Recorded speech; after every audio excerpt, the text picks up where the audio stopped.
नमस्कार, news point लेकर हाजिर हूं मैं राजीव। बीजेपी के लिए दोस्तों आज का दिन झटकों भरा साबित हुआ है। झटके इतने जोरदार थे कि बीजेपी का कमल खिलने से पहले ही बिखर गया। जी हां, शायद आपको आश्चर्य लग रहा होगा क्योंकि अभी अभी आप प्रधानमंत्री नरेंद्र मोदी का शायद भाषण सुन के निकले होंगे और कह रहे होंगे, सोच रहे होंगे कि ये क्या झटकों की बात कर रहा है। लेकिन मैं बात कर रहा हूं जिन झटकों की, उसकी शुरुआत चलिए करते हैं झारखंड से, जहां आज जबरदस्त सियासी गहमा गहमी रही। एक तरफ राहुल गांधी न्याय यात्रा लेकर राजधानी रांची पहुंचे, झारखंड की राजधानी रांची, और वहां जनसभा की जिसमें उन्होंने बीजेपी की पोल और दलितों आदिवासियों को लेकर बीजेपी की सोच जनता के सामने खोलकर रख दी है। और दूसरी तरफ झारखंड के पूर्व मुख्यमंत्री हेमंत सोरेन ने भी विधानसभा में बीजेपी को जबरदस्त तरीके से घेरा है। आपको याद दिला दूं कि आज झारखंड विधानसभा में चंपाई सोरेन सरकार को फ्लोर टेस्ट का सामना करना पड़ा, जिसमें झारखंड मुक्ति मोर्चा और कांग्रेस और आरजेडी के विधायकों की एकता ने बीजेपी के सत्ता पलटने के मंसूबे फेल कर दिए। झारखंड के अलावा बीजेपी को बड़ा झटका सुप्रीम कोर्ट से भी लगा है, जहां चंडीगढ़ मेयर चुनाव में जो धांधली हुई है, उस धांधली के आरोपों की सुनवाई करते हुए शीर्ष अदालत यानी सर्वोच्च अदालत या सुप्रीम कोर्ट ने कहा है कि यह स्पष्ट है कि रिटर्निंग अधिकारी ने मतपत्रों को विकृत किया है। कोर्ट ने सवाल पूछा कि क्या इसी तरह से चुनाव का आयोजन होता है? यह लोकतंत्र का मजाक है, यह लोकतंत्र की हत्या है। पूरे मामले से हम हैरान हैं, यह कहना है सुप्रीम कोर्ट का। और 12 तारीख की जो है अगली सुनवाई की तारीख दी गई है, 12 फरवरी को। और इस बीच बहुत सारे दस्तावेज मांगे गए हैं कोर्ट की तरफ से, उस पर भी चर्चा करेंगे। अब जरा झारखंड, सुप्रीम कोर्ट, उसके बाद लद्दाख चलते हैं। इधर लद्दाख में पूर्ण राज्य के दर्जे की मांग को लेकर हजारों लोग बीजेपी के खिलाफ सड़कों पर हैं। खूब एक वीडियो जो है सोशल मीडिया पर शेयर हो रहा है, जिसमें अनुच्छेद 370 हटाने का क्रेडिट लेने में जुटी बीजेपी को बड़ा झटका लगा है। तो कुल मिलाकर कह सकते हैं कि आज बीजेपी को कई सारे झटके एक साथ मिले हैं, लगे हैं, जिसका असर लोकसभा चुनाव में बीजेपी के लिए बुरा हो सकता है। आपको बता दूं कि बिहार की तरह झारखंड में भी सत्ता हथियाने की सारी चालें बीजेपी ने चली, मगर महागठबंधन पहले से सतर्क था और इस सावधानी के कारण लोकतंत्र एक और दुर्घटना का शिकार होने से बच गया। चंपाई सोरेन ने आज आसानी से अपना बहुमत साबित कर दिया है। उन्हें 47 विधायकों का साथ मिला और इधर बीजेपी सारा जोर लगाने के बाद भी सत्ता पक्ष के विधायकों को तोड़ नहीं पाई। दरअसल बीजेपी का ऑपरेशन लोटस कई राज्यों में पहले कामयाब हो चुका है, तो उसे उम्मीद रही होगी कि शायद इस बार भी उसे कामयाबी मिल जाएगी, मगर झारखंड में ऐसा नहीं हो पाया।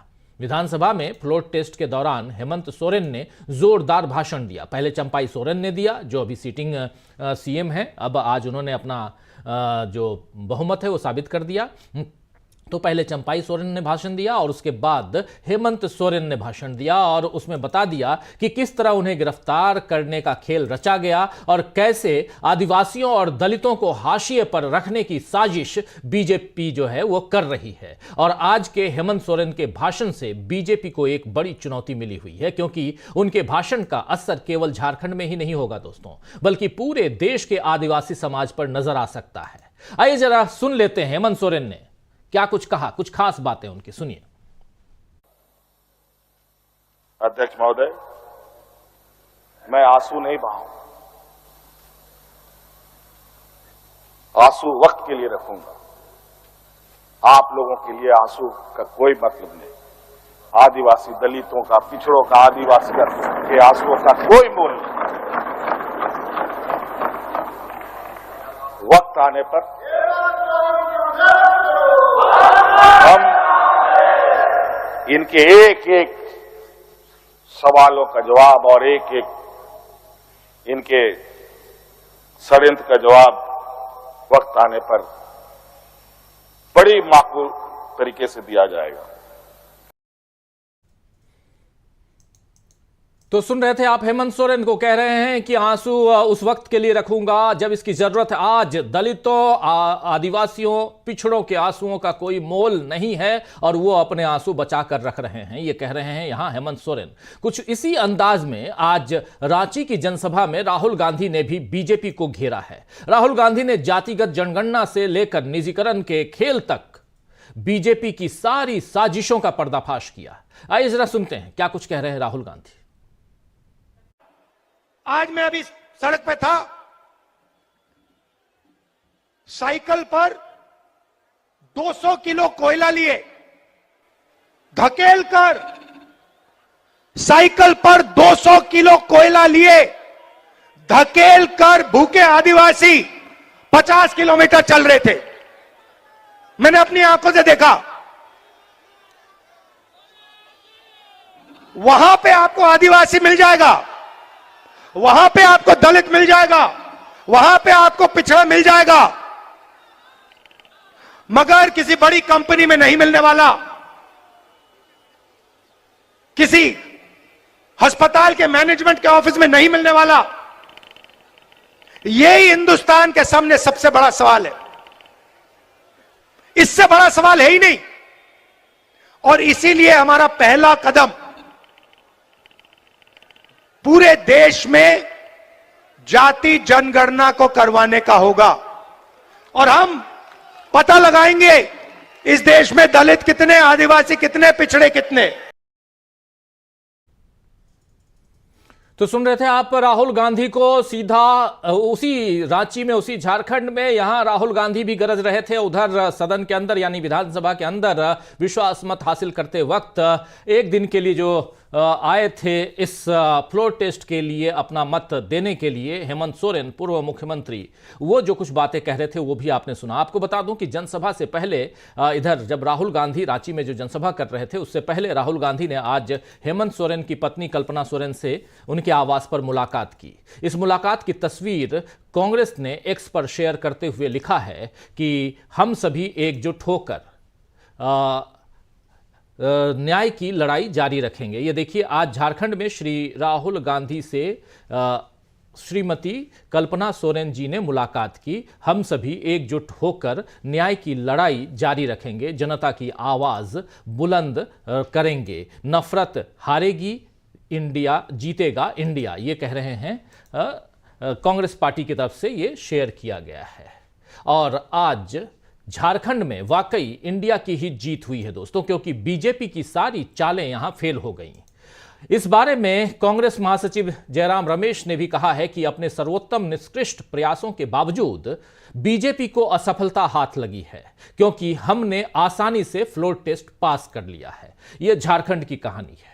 बीजेपी को आज जिस तरह के झटके मिले हैं वो आगे भी जारी रह सकते हैं, क्योंकि अब एक हफ्ते बाद बिहार में भी फ्लोर टेस्ट होना है। जी हां, 10 तारीख को फ्लोर टेस्ट है बिहार में। लंबा वक्त दिया गया कि 60 गांठ जो भी करना है नीतीश बाबू आप कर लीजिए, बीजेपी कर ले। लेकिन क्या इतना आसान है नीतीश बाबू के लिए इस फ्लोर टेस्ट को पास करना? नीतीश कुमार की पलटने की आदत का फायदा तो बीजेपी ने उठा लिया, आप सबने देखा। वो पलटू राम हैं, पलट जाते हैं, और पलटू राम के साथ ही बीजेपी भी है। बीजेपी को पलटू राम कैसे नहीं कह सकते आप? राम के नाम पर तो बीजेपी क्या नहीं करती है। तो यहां बीजेपी भी तो पलटती रही है। जो बीजेपी कहती रही कि हम अब इनको नहीं लेंगे, वही बीजेपी अब नीतीश बाबू के साथ आ गई। तो क्या कहेंगे, सिर्फ नीतीश बाबू पलटू राम है? चलिए, ये पलटू राम वाली जो पार्टियां हैं एनडीए, अब उससे डर है कि कहीं नीतीश की पार्टी के लोग भी पलटने का खेल न कर दें। दरअसल 243 सीटों वाली बिहार विधानसभा में 122 सीटों से बहुमत साबित होता है, और अभी बीजेपी के 78 विधायक हैं और जेडीयू के 45 विधायक हैं। जीतन राम मांझी की हिंदुस्तान आवाम मोर्चा की जो पार्टी है, यानी हम पार्टी के जो 4 विधायक हैं उनको भी जोड़ लें, क्योंकि वो इनके साथ हैं, और एक विधायक निर्दलीय हैं। ये टोटल मिलाकर 128 होते हैं। 122 का खेल है। मगर जेडीयू से 5-6 विधायक अगर टूट गए या जीतन राम मांझी की हम पार्टी का मन बदल गया, तो फिर नीतीश कुमार की सरकार गिर जाएगी और सत्ता में आने का मौका आरजेडी और कांग्रेस को और सीपीआई एमएल को मिल सकता है। अपने आंकड़े दुरुस्त रखने के लिए कांग्रेस अभी से अपने विधायकों को रिजॉर्ट में शिफ्ट कर चुकी है और सारे खेल जो हैं उस पर लालू प्रसाद यादव नजरें टिकाए हुए हैं, नजरें रखे हुए हैं। यानी अभी एक हफ्ते तक बिहार की सांसें बिहार में जो हैं वो अटकी हुई हैं और खासकर बीजेपी यहां परेशान है। बीजेपी की सांसें बिहार में अटकी हुई हैं और सबसे ज्यादा यहां परेशानी में अगर कोई नजर आ रहा है तो वो है नीतीश कुमार कि करें तो क्या करें। लेकिन क्या प्रधानमंत्री नरेंद्र मोदी की नींद इतनी आसानी से आ जाएगी? उनकी नींद नहीं उड़ी हुई है बिहार को लेकर। 10 तारीख में भी वक्त है और आज 5 दिन इस महीने का बीत चुका है। तो 5 दिन बीत चुकने के बाद और झारखंड में एक मात खाने के बाद क्या बिहार में भी मात मिलेगी बीजेपी को? सवाल तो बहुत बड़ा है। लेकिन उससे पहले जब झारखंड, एक बार फिर से झारखंड चलते हैं। झारखंड में राहुल गांधी जब भाषण दे रहे थे, उनकी एक बाइट और सुनाना चाहता हूं। नीतीश बाबू से भी की भी चर्चा करेंगे, खूब चर्चा करेंगे आज। लेकिन एक बात और सुन लीजिए यहां राहुल गांधी की और उसके बाद आगे बढ़ते हैं। सबसे पहले मैं गठबंधन को, सोरेन जी को, हमारे सब एमएलए को बधाई देना चाहता हूं कि आपने बीजेपी और आरएसएस की जो साजिश थी उसको रोका और यहां गरीबों की सरकार को मेंटेन किया, उसकी रक्षा की।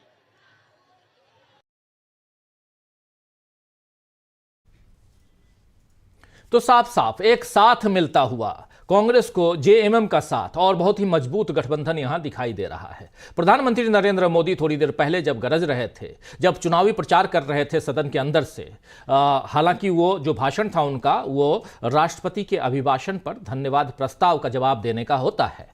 यानी वहां नेता सदन जो होता है वो धन्यवाद प्रस्ताव पर अपनी बात के दौरान उन सवालों का जवाब भी देता है और अपनी बात भी रखता है। लेकिन ये पूरा का पूरा, चूंकि इसके बाद मौका नहीं मिलने वाला सदन के अंदर से, आधिकारिक बयान यहां से ये माना जाता है और प्रधानमंत्री जी ने आज आधिकारिक बयान दिया है। बहुत सारी बातें उन्होंने वहां एक बात रखी, 370 जो हटाया कश्मीर से वो हम थे और अब की बार हम यानी अकेले बीजेपी अपने दम पर 370 सीट लाएगी और एनडीए 400 से ज्यादा सीटें लेके आएगी। एक आत्मविश्वास दिखाई दे रहा है बीजेपी को और एनडीए को या प्रधानमंत्री नरेंद्र मोदी को कि ये चुनाव तो अब वो जीत चुके हैं और इस पूरे भाषण में वैसे ही नजर आए वो कि हम अब चुनाव जीत चुके हैं, अगली सरकार हमारी 1.5-2 महीने में बनने वाली है, उसके बाद अमूलचूल परिवर्तन आप देखेंगे इस देश में। ये सब कहते हुए सुने गए प्रधानमंत्री नरेंद्र मोदी। उसके अलावा अब बहुत सारी बातें इधर उधर जैसे लपेटते हैं, आप जानते हैं। लेकिन इन तमाम बातों के अलावा बातें यह हैं कि क्या बिहार में मोदी जी, उनकी रणनीति, उनकी पार्टी मात खाने जा रही है? 10 नहीं बल्कि 12 तारीख को फ्लोर टेस्ट है बिहार में, पटना में। उस फ्लोर टेस्ट में क्या नीतीश बाबू की सरकार जो बीजेपी के संग है वो पास हो जाएगी? ये एक बड़ा सवाल है। सवाल यहां बीजेपी के इर्द गिर्द झारखंड में भी घूम रहा था। जो भी जिस भी ढंग से बीजेपी ने कोशिश की लेकिन उसमें वो सफल नहीं हो पाई। दूसरा एक सबसे बड़ा सवाल, जब से एक छोटा सा इलेक्शन जिसका जिक्र पहले कर चुका हूं चंडीगढ़ में हुआ, मेयर का चुनाव, उस चुनाव में जैसी धांधली हुई और उसके बाद जो रिएक्शंस आए, क्या उस रिएक्शन का जो रिएक्शन है सुप्रीम कोर्ट में वो उसको भी एक झटके के तौर पे देखा जाए और उसका भी फैसला 12 को आना है। तो एक फैसला बिहार में 12 को होना है बिहार सरकार का और एक फैसला सुप्रीम कोर्ट से भी होना है कि आप किस ढंग से चुनाव करा रहे हैं। और चुनाव जब आप करा रहे हैं तो आने वाले समय में जो लोकसभा के चुनाव सबसे बड़ा देश का चुनाव है, उस चुनाव में आप कितनी धांधली करेंगे इससे भी पर्दा उठ जाएगा शायद 12 तारीख को। तो आइए दोस्तों आज इस झटके की बात करते हैं।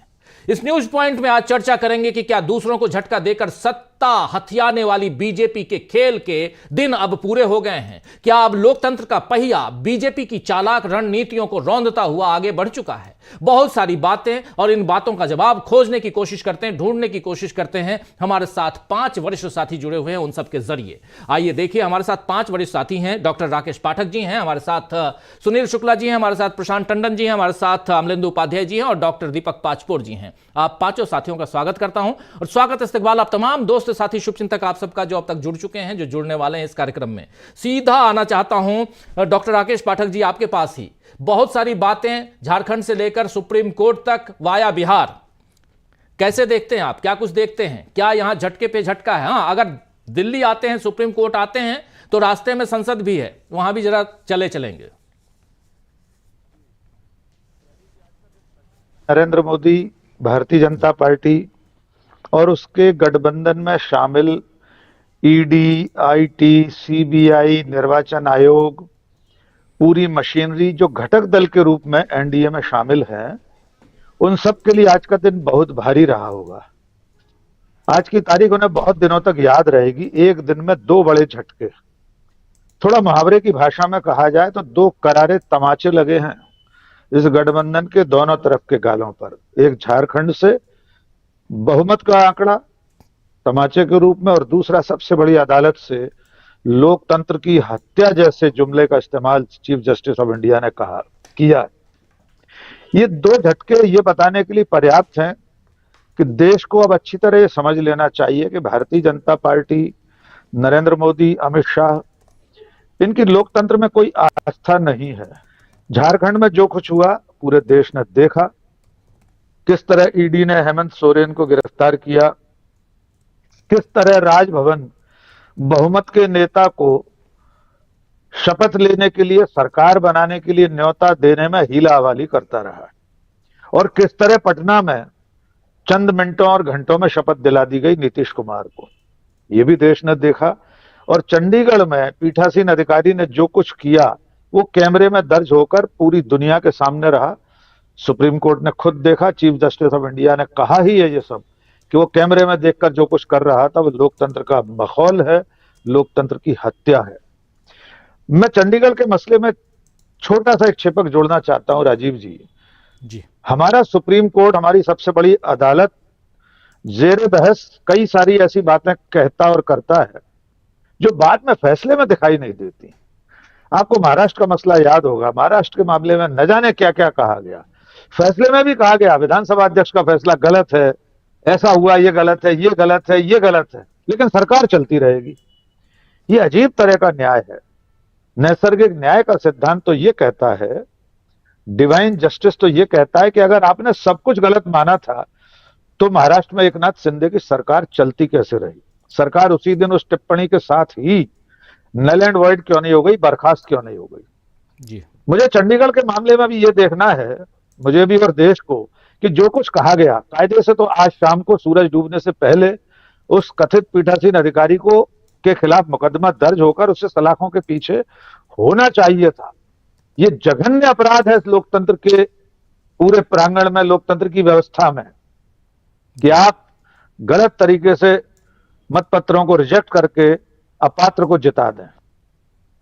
कुल मिलाकर आज का जो परिदृश्य था वो इतना भारी था कि उसका शायद कुछ प्रभाव माननीय प्रधानमंत्री के भाषण में दिखाई दिया। आपने कहा कि जब दिल्ली तक आएंगे तो संसद भी रास्ते में पड़ेगी, तो हमने संसद में वो प्रदर्शन भी देख लिया। आपने बिल्कुल ठीक कहा कि राष्ट्रपति के अभिभाषण पर प्रधानमंत्री को, नेता सदन को उत्तर देना होता है, उन बिंदुओं पर बात करनी होती है। उन्होंने अपने भाषण की शुरुआत में कहा, 50-60 हमारे साथियों ने अपना संबोधन दिया, भाषण दिया, लेकिन वे पूरा समय गांधी नेहरू परिवार पर बोलते रहे। महंगाई की बात कर रहे थे, कांग्रेस आती तब महंगाई आती। महंगाई आजादी के बाद इतिहास में चरम पर है इस वक्त, वो महंगाई शायद नरेंद्र मोदी जी को नहीं मालूम। आज एक और बड़ा जबरदस्त वाकया हुआ कि जब वे परिवारवाद का उल्लेख कर रहे थे तब कांग्रेस के सांसद गौरव गोगोई और बाकी लोगों ने उन्हें बीजेपी के परिवारवाद की याद दिला दी। वहां अवसर नहीं रहा होगा, हमारे पास भी समय कम है राजीव जी, वरना इतनी लंबी फहरिस्त है बीजेपी के परिवारवाद की। खुद नरेंद्र मोदी के मंत्रिमंडल में कितने सारे सुपुत्र और सुपुत्रियां शामिल हैं, ये भी याद दिलाने की जरूरत है। तो मुझे कुल मिलाकर लगता है कि आपने जो कहा कि लोकतंत्र का पहिया अब इन अनियमितताओं पर चलना शुरू हो गया है, इसका अंजाम 2024 में देखना है कि सचमुच में अगर निष्पक्ष और साफ सुथरे तरीके से चुनाव होता है तो जनता क्या फैसला करेगी। उन्होंने बिल्कुल ठीक कहा, जनता जनार्दन ईश्वर है, भगवान है, हम सब मानते हैं। लोकतंत्र का खुदा, लोकतंत्र का भगवान तो मतदाता ही है, लेकिन कुल मिलाकर उस मतदाता को यह समझना है कि ये लोग जो लोकतांत्रिक व्यवस्था को पूरी तरह खत्म करना चाहते हैं, पूरी निर्वाचक प्रणाली को नेस्तनाबूद करना चाहते हैं, बुलडोज करना चाहते हैं, उनकी नीयत को, उनके इरादों को जनता को समझना है, उसी जनता को जिसे नरेंद्र मोदी जी ईश्वर कह रहे हैं। मुझे भी उस पर भरोसा है। जी राजीव जी। जी बिल्कुल बिल्कुल, बहुत सारी चीजें देखिए, झारखंड से लेकर सुप्रीम कोर्ट तक, संसद होते हुए अगर आइए तो संसद में प्रधानमंत्री नरेंद्र मोदी का भाषण, पूरा का पूरा, उस भाषण को उठाकर किसी चुनावी रैली में आप टेप चला दीजिए, लगेगा कि चुनाव का में भाषण दे रहे हैं। वही भाषण यहां एक वो जो गरिमा होनी चाहिए संसद के अंदर की, वो गरिमा तो खत्म हो चुकी है। अब उस पर क्या चर्चा की जाए। लेकिन सबसे बड़ी बात कि क्या झारखंड के बाद एक झटका 12 तारीख को बिहार में भी लगने जा रहा है। कांग्रेस ने अपने तमाम विधायकों को पहुंचा दिया है हैदराबाद। और आप एक बात केयर कीजिए, कांग्रेस के विधायक चाहे बिहार के हों, चाहे झारखंड के हों, चाहे महाराष्ट्र के हों, एक भी नहीं टूटे। जबकि कांग्रेस के बारे में यह कहा जाता था, डॉक्टर दीपक पाचपोर जी आपके पास आना चाहता हूं, कि कांग्रेस के बारे में यह कहा जाता था कि कांग्रेस के सबसे पहले कांग्रेस के विधायक टूटेंगे।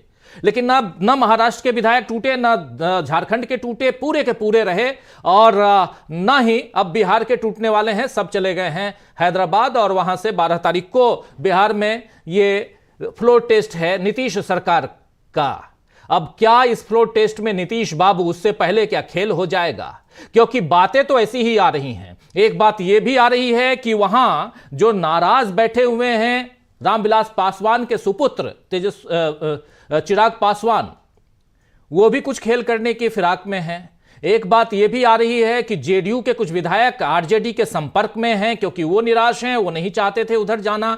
और एक सबसे बड़ी बात यह है कि हिंदुस्तानी आवाम मोर्चा के जो नेता हैं जीतन राम मांझी, उनको भी लग रहा है कि कहीं हम सीएम बन जाएं तो इससे बेहतर क्या होगा, दूसरी बार बिहार के सीएम हो जाएंगे। एक बार तो नीतीश बाबू बना ही चुके थे और उनका साथ देते हुए नजर आ रहे हैं मुकेश सहनी साहब। तो ये तमाम जो अलग अलग चीजें चल रही हैं, अलग अलग छोटे छोटे टुकड़ों में, उन टुकड़ों को जोड़ा जाए तो क्या देखते हैं? क्या बिहार में अभी खेल बाकी है, या बिहार में खेल हो चुका? जैसे कह रहे हैं तेजस्वी यादव, कह रहे हैं कि खेल की शुरुआत हो चुकी है, बस समय का इंतजार कीजिए और इसी महीने आप देखेंगे। तो 12 तारीख तो यही है और 12 को ही सुप्रीम कोर्ट में भी फैसला आना है।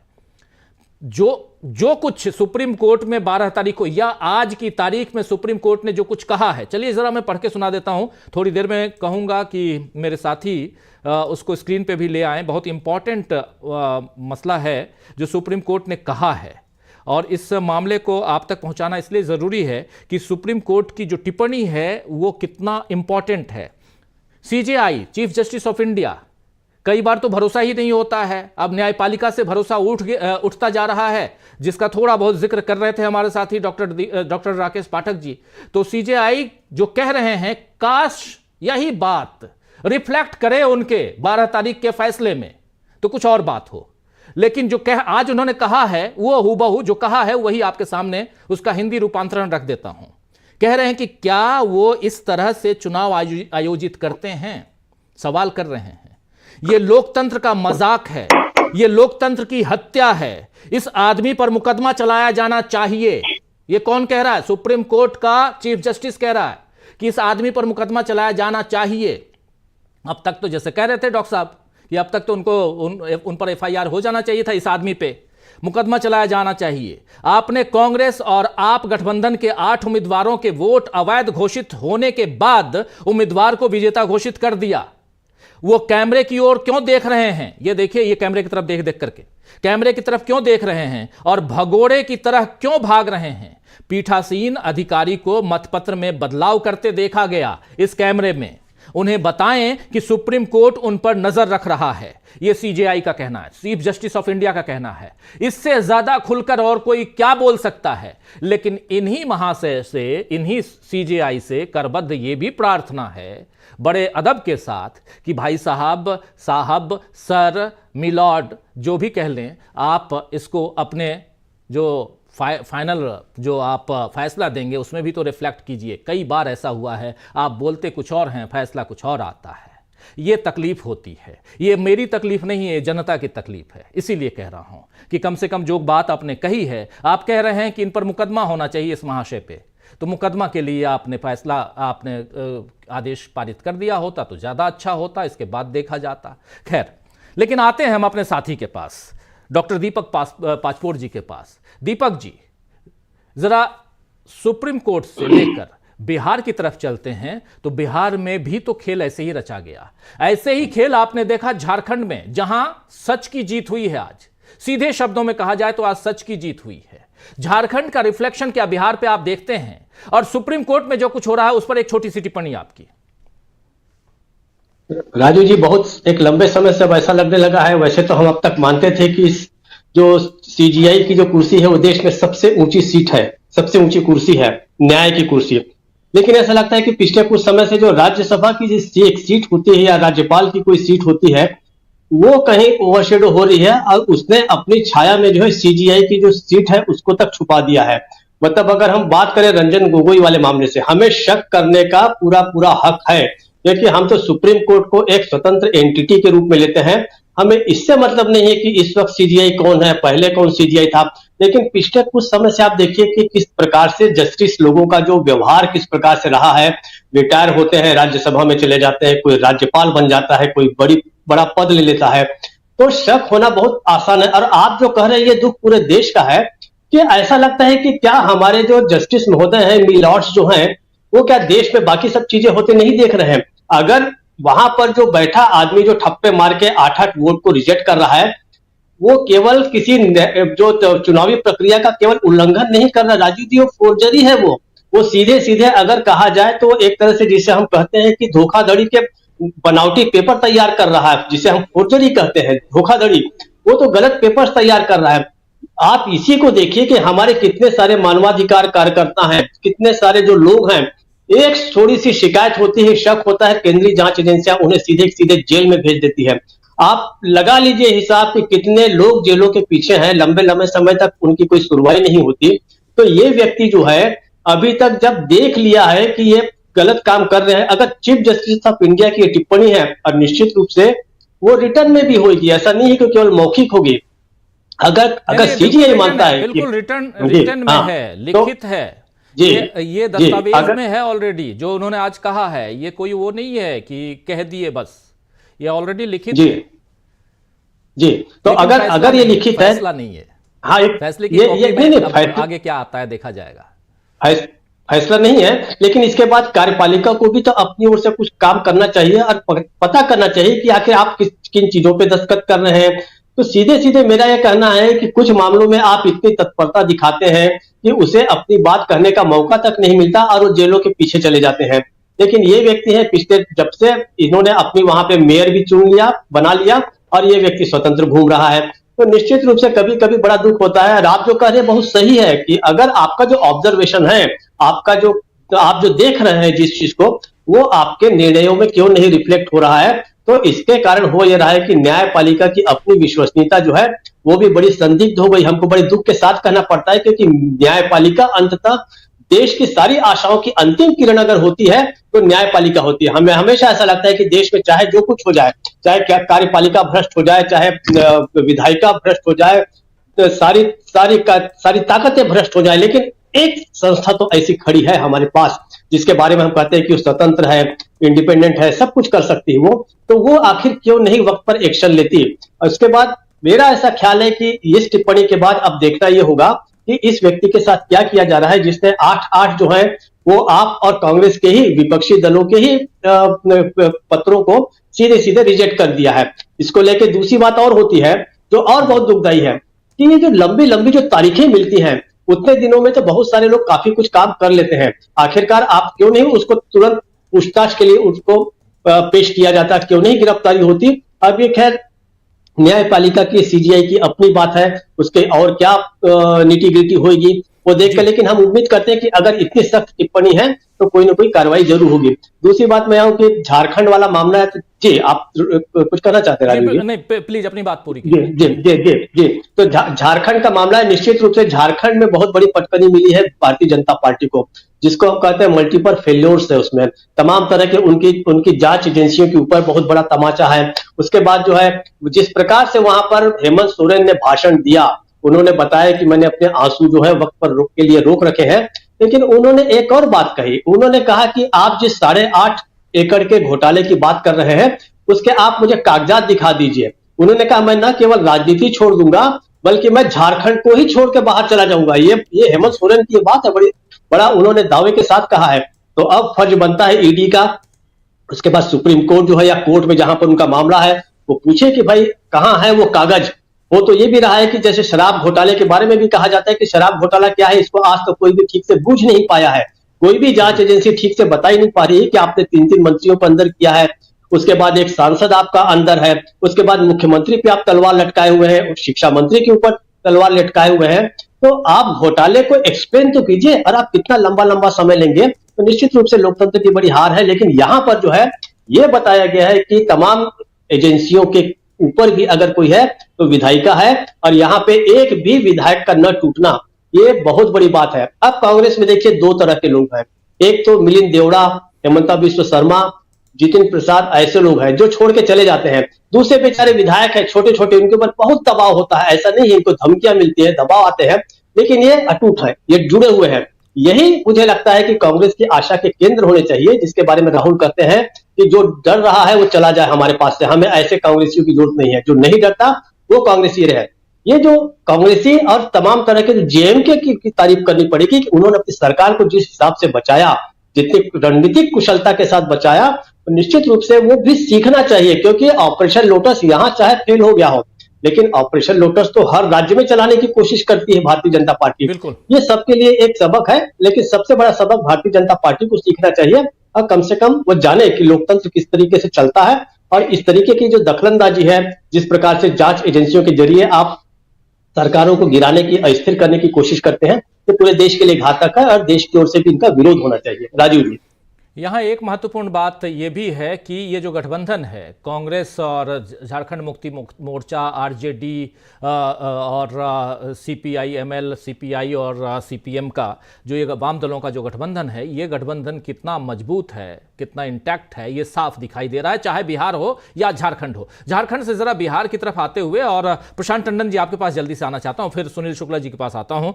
प्रशांत जी, कैसे आप देखते हैं बिहार में जो कुछ भी अब कहा जा रहा है, माना जा रहा है, बिहार के घटनाक्रम में बहुत तेजी से बदलाव देखा जा रहा है, अंदर खाने बहुत सारी बातें हो रही हैं। झारखंड वाले में मात खाती हुई बीजेपी साफ दिखाई दे रही है। बाजी बीजेपी पलट नहीं पाई झारखंड में, लेकिन बिहार में बीजेपी इतना ज्यादा भय में है कि 6 तारीख से जो विधानसभा का बजट सत्र शुरू होना था उसको 10 तारीख लेके गए। 10 तारीख को आप अब सबसे पहले ये कहा जा रहा है अविश्वास प्रस्ताव लाएंगे, उनके खिलाफ जो विधानसभा अध्यक्ष हैं उनको बदलेंगे, फिर लेकर आएंगे आप 12 तारीख को फ्लोर टेस्ट के लिए। यानी कहीं ना कहीं यहां पेंच जो है वो फंसा हुआ कहीं है, और जिसको निकालने की कोशिश में बीजेपी जो है वो परेशान दिखाई दे रही। क्या इस हिसाब से देखा जाए, या कुछ अंदर खाने और चल रहा है? राजीव जी, आज बहुत सारी खबरें हैं, तो थोड़ा टिप्पणी भी जो है लंबी होगी, लेकिन सबसे पहले शुरुआत बिहार इम्पोर्टेंट है, लेकिन झारखंड में तो आज जो हुआ है वो ऐतिहासिक है। और बीजेपी के 2 बड़े पार्टनर, इन्फोर्समेंट डायरेक्टरेट और मीडिया, वहां पे चारों खाने चित्त हुए, और जो वहां से निकल कर आया है, देखिए हेमंत सोरेन अब केवल भूतपूर्व मुख्यमंत्री नहीं है। हेमंत सोरेन अब इस देश में आदिवासियों के सबसे बड़े नेता हैं, और ये बीजेपी ने और उनके जो पार्टनर हैं ईडी ने ये कमाल करके दिखाया है कि अब हेमंत सोरेन की जो पहुंच है वो केवल झारखंड तक नहीं है, वो पूरे देश के आदिवासियों के नेता हैं। और 45 सीटें हैं राजीव जी शेड्यूल्ड ट्राइब रिजर्व, जिसमें 31 बीजेपी के पास है, और शायद एनडीए मिला के 33 है जी। इन सब सीटों पर अब बीजेपी को कड़ा मुकाबला करना पड़ेगा। हेमंत सोरेन को जितना ज्यादा ये रखेंगे डिटेंशन में, जेल में, उतना इनका नुकसान होता जाएगा। जिस तरीके का अभूतपूर्व समर्थन विधानसभा में और विधानसभा के बाहर हेमंत सोरेन के लिए दिखाई दिया है। दूसरी बात कि बिहार में देखिए, मैं लालू प्रसाद जी को बहुत लंबे समय से देखता हूं, और उनकी खामोशी जो है, पहले भी मैंने जिक्र किया है कि वो बहुत कुछ कह रही है, क्योंकि लालू प्रसाद एक ऐसे नेता है जो किसी भी परिस्थिति में बीमार हो, अस्वस्थ हो, या राजनीतिक रूप से उनको नुकसान हो गया हो, चुनाव हार गए हों, जीत गए हों, जेल चले जाएं, वो खामोश नहीं रहते। तो अगर वो खामोश है तो आप समझिए कुछ ना कुछ बिहार में चल रहा है जो हमको दिखाई देगा। और ये 2 स्टेप में होगा। पहला, बीजेपी को हर्डल क्रॉस करना है स्पीकर के चुनाव में, तो अविश्वास का प्रस्ताव ये लेकर आ रहे हैं। जी।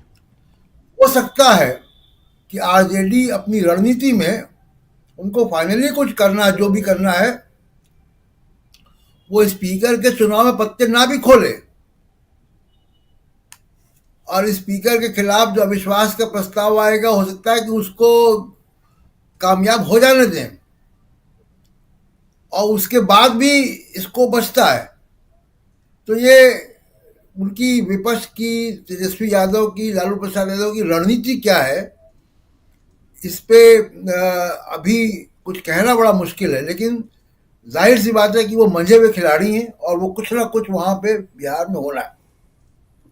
दूसरी बात जो सुप्रीम कोर्ट में हुआ है, सुप्रीम कोर्ट के बारे में 2-3 बातें राजीव जी कहेंगे। एक तो जो अनिल मसीह का जो मामला है वो तो है ही है, और उसमें सुप्रीम कोर्ट ने कहा है कि आज शाम के 5 बजे तक, यानी अब तक जो हम लोग बात कर रहे हैं, हो चुका होगा सारे दस्तावेज, वो जो बैलेट पेपर जिसपे वो टिक मार्क लगा रहे हैं, जो दिख रहा है वीडियो में, ये सारे दस्तावेज पंजाब हरियाणा हाई कोर्ट के रजिस्ट्री में जमा करने हैं, जो जमा हो गए होंगे और सुप्रीम कोर्ट तक पहुंचेंगे। तो ये सुप्रीम कोर्ट एक आदेश ऑलरेडी दे चुका है जिसकी चर्चा आप कर रहे थे।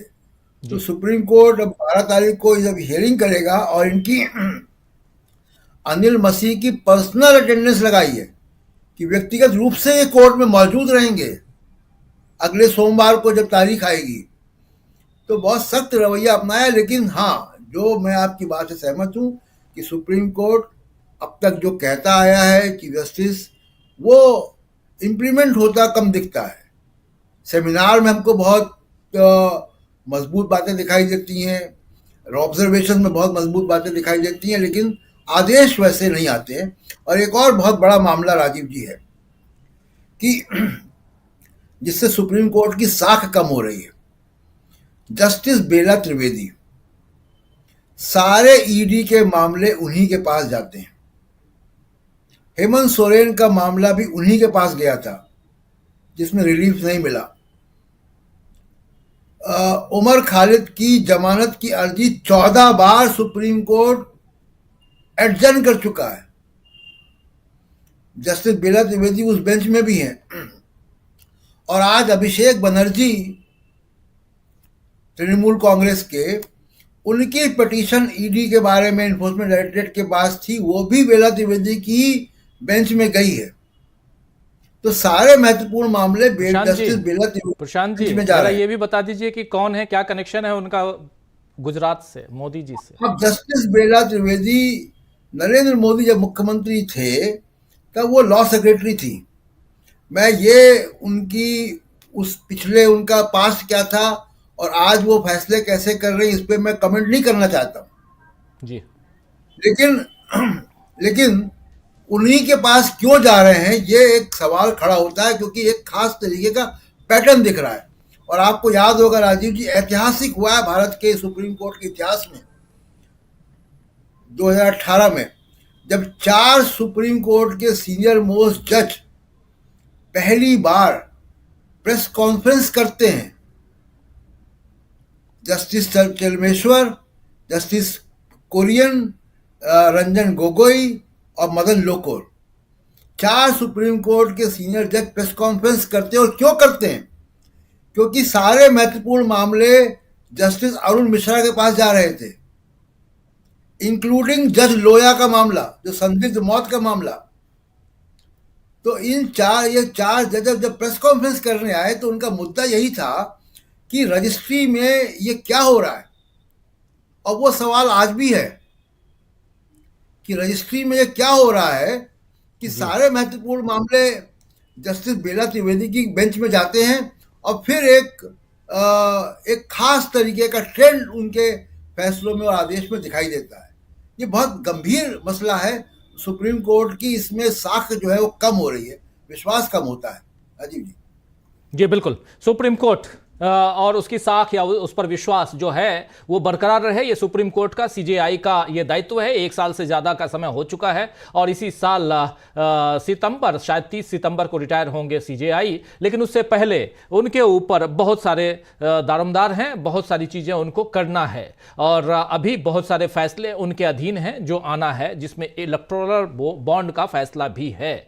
और ये सब छोटे मोटे जो मामले आ रहे हैं, लेकिन ये गंभीर हैं। छोटे मोटे कह सकते हैं लेकिन गंभीर इसलिए हैं कि ये रिफ्लेक्ट करते हैं चुनाव की जो प्रक्रिया है उसको, क्योंकि चंडीगढ़ में जो कुछ हुआ उसका रिफ्लेक्शन अगले चुनाव पे होगा। इस बारे में अब बातें होने लगी हैं। इलेक्शन कमीशन के ऊपर या ईवीएम के ऊपर जो बातें हो रही हैं, इसका भी मामला कोर्ट में है और इस पर भी ध्यान देना होगा सीजेआई को। तो बहुत कुछ है, उसको जरा थोड़ी देर के लिए किनारे करते हैं और फिर से आते हैं जो सियासत है, क्योंकि इस सब कुछ साथ साथ चल रही हैं बातें जो हम कर रहे हैं, जिसमें झारखंड और बिहार होते हुए जरा आना चाहता हूं सुनील शुक्ला जी आपके पास। सुनील जी, बिहार में आप क्या कुछ होते हुए देख रहे हैं, क्या कुछ अभी तक? क्योंकि देखिए, नीतीश कुमार पलटते हैं, उस खेमे में चले जाते हैं, इस खेमे से, और उसके बाद तुरंत 20 मिनट के अंदर उनके ऊपर उनके पास ये पैगाम आ जाता है कि आज शाम 5 बजे 5:30 बजे आप ओथ ले लीजिए। और लेकिन अभी भी दबाव में है नीतीश कुमार। कैसे माना जाए, क्या देखा जाए? और इसको झारखंड से अगर जोड़ लीजिए तो और बेहतर है। धन्यवाद राजीव जी। दबाव का अंदाजा बिहार में तो आप इससे लगा सकते हैं कि जो मंत्रिमंडल का बंटवारा हुआ, सभी महत्वपूर्ण विभाग भारतीय जनता पार्टी के पास है। कुछ गिनती के महत्वपूर्ण विभाग हैं जो जेडीयू के पास रह गए हैं। बहुत दबाव बना करके मुख्यमंत्री जी अपने पास गृह मंत्रालय रख पाए, जबकि बीजेपी उसको भी अपने पास रखना चाहती थी। तो ये स्थिति वहां पे है। दूसरी चीज यह है कि चिराग पासवान का जो बयान लगातार आ रहा है वो सबके सामने है कि वो उनके बारे में कहा ही गया कि वो हनुमान है, लेकिन वो ऐसे हनुमान है जिन्होंने हस्तिनापुर में ही आग लगा दी थी, मैंने अयोध्या में ही आग लगाने का काम किया। उन्होंने लंका नहीं जलाई, उन्होंने एनडीए गठबंधन का ही नुकसान किया। और हुआ जो उनका हनुमानगत है, वो हनुमान वाला तत्व अभी खत्म नहीं हुआ है। वो अभी भी नाराज है जेडीयू के साथ और कहते हैं कि हम उचित समय पर तय करेंगे, जो कुछ भी होगा अपनी पार्टी के पक्ष में, अपनी पार्टी के हित को ध्यान में रख करके तय करेंगे। तो ये नेतृत्व तो नीतीश कुमार जी को इस चुनाव के 22 के चुनाव में ही समझ लेना चाहिए था कि क्या उनके साथ होने जा रहा है। खैर, मांझी जी का जहां तक मेरा सवाल है, मैं समझता हूं कि वो केवल दबाव बना रहे हैं। वो दबाव बना रहे हैं कि उनके किसी अपने एक व्यक्ति को और मंत्रिमंडल में जगह मिल जाए। मांझी जी मुझे नहीं लगता कि एनडीए छोड़ के जाएंगे वो, लेकिन जरूर है कि वहां स्थितियां बहुत अच्छी नहीं है। उसमें सबसे दलगत राजनीति से ऊपर उठ करके जो सबसे बड़ी क्षति हुई है वो हुई खुद नीतीश कुमार जी की। उनकी जो अपनी विश्वसनीयता थी, अपना अपनी उनकी जो एक प्रतिष्ठा थी, एक राजनीतिक साख थी, उसमें जबरदस्त धक्का लगा है। आज नीतीश कुमार जी उस विश्वसनीयता के साथ, उस आक्रामकता के साथ बात नहीं कर पाते। आप कहीं पब्लिक फोरम पर देखिए उनको बोलते हुए, उनमें एक अलग तरह का अविश्वास नजर आएगा आपको। उनकी बॉडी लैंग्वेज बताती है। तो यह जो नुकसान है हुआ है, वह इसकी भरपाई वो कर पाएंगे नहीं कर पाएंगे, इसमें संदेह है। इसलिए भी मैं मानता हूं कि इस साल होने वाले लोकसभा के चुनाव के बाद यह तय होगा कि वह वहां एनडीए में रहेंगे कि नहीं रहेंगे, या एनडीए में उनकी उपाध्येयता बनी रहेगी कि नहीं बनी रहेगी। बिहार में स्थितियां सामान्य नहीं है। यह जरूर है कि इंडिया दल समूह को जरूर ताकत मिली है। इंडिया दल समूह इंटैक्ट है, उसमें से अभी तक किसी के भी टूटने, अलग होने या इंडिया दल समूह को छोड़ के जाने, इस तरह की कोई घटनाएं सामने नहीं आई। यह अलग बात है, कांग्रेस अपने विधायकों को बचाने के लिए लेके चली गई है उन सभी लोगों को तेलंगाना, लेकिन कम से कम और ये एकता दिखाई पड़ी जब राहुल गांधी की वो न्याय यात्रा भी चली। न्याय यात्रा के दौरान जिस तरीके का व्यापक जन समर्थन उनको दिखाई पड़ा, मुझे लगता है कि इंडिया दल समूह को आपस में बांधे रखने के लिए जो गैर भाजपाई दल है उसके लिए बहुत बड़ा संदेश था। लेकिन भारतीय जनता पार्टी वहां सफल होती हुई नजर नहीं आ रही है। जो सेंध लगाने का प्रयास कर रही थी बिहार में भी, वो नहीं सफल हो पाया अभी तक। जी। लेकिन सबसे बड़ा करारा जवाब मिला है झारखंड में। झारखंड में एक मुख्यमंत्री के इस्तीफा देने के बाद और नए मुख्यमंत्री के शपथ ग्रहण करने के बीच की अवधि में कौन सा शासन था वहां, किसका शासन चल रहा था? न तो वहां राष्ट्रपति शासन था, न वहां चुनी हुई सरकार थी, न कार्यवाहक मुख्यमंत्री था, तो किसकी सरकार थी? ऐसा तो होता नहीं है कि मुख्यमंत्री इस्तीफा दे दे और मंत्रिमंडल बना रहे, तो मुख्यमंत्री के इस्तीफा के साथ ही मंत्रिमंडल खत्म हो जाता है, क्योंकि सामूहिक जिम्मेदारी की बात होती है वो। तो स्थिति तो होती नहीं है संसदीय व्यवस्था में। तो किसका शासन था? और इतनी बड़ी संवैधानिक लापरवाही राज्य में बरती गई, तो कोई कुछ भी बोलने के लिए तैयार नहीं है। और आज जो हेमंत सोरेन ने भाषण दिया विधानसभा में, वो बहुत महत्वपूर्ण है। जिस तरीके से उन्होंने राजभवन पे हमला किया कि उनकी गिरफ्तारी में राजभवन की साजिश थी, यह सामान्य बात नहीं होती है। ये सुनने में अच्छा लगता होगा कि केवल आपने एक आरोप लगा दिया, लेकिन राजभवन जैसे निर्वाध स्थलों को भी अगर इस तरह के आरोप लगने शुरू हो गए हैं तो ये महत्वपूर्ण बात है। और आज हेमंत सोरेन ने जिस तरीके से भारतीय जनता पार्टी पे हमला किया और आदिवासी आत्मसम्मान की बात की, यह बीजेपी के लिए चुनौती का विषय है। उन्होंने कहा कि भारतीय जनता पार्टी किसी आदिवासी को मुख्यमंत्री बनने नहीं देना चाहती। भारतीय जनता पार्टी अपने दल के किसी आदिवासी को भी कार्यकाल पूरा होने नहीं दिया, और ये तथ्य है। न तो बाबूलाल मरांडी को कार्यकाल पूरा करने दिया गया, न अर्जुन मुंडा को कार्यकाल पूरा करने दिया गया। जब पूर्ण बहुमत की सरकार बनी, 5 साल जिसने काम भी किया, उसमें भी गैर आदिवासी रघुवर दास जी मुख्यमंत्री थे वहां। और इन्होंने ये बात की, इस सबके लिए समझने की बात है कि जिस आरोप में हेमंत सोरेन को गिरफ्तार किया गया है, यह आरोप 2009 में उनके खिलाफ लगा था। 2009 के बाद से 2014 से लगातार केंद्र में भारतीय जनता पार्टी की सरकार है। उस दौरान झारखंड में भारतीय जनता पार्टी की पूर्णकालिक सरकार काम कर चुकी है। वो जांच क्यों नहीं किया गया? 2024 तक का इंतजार क्यों किया जाता रहा एक मुख्यमंत्री को गिरफ्तार करने के लिए?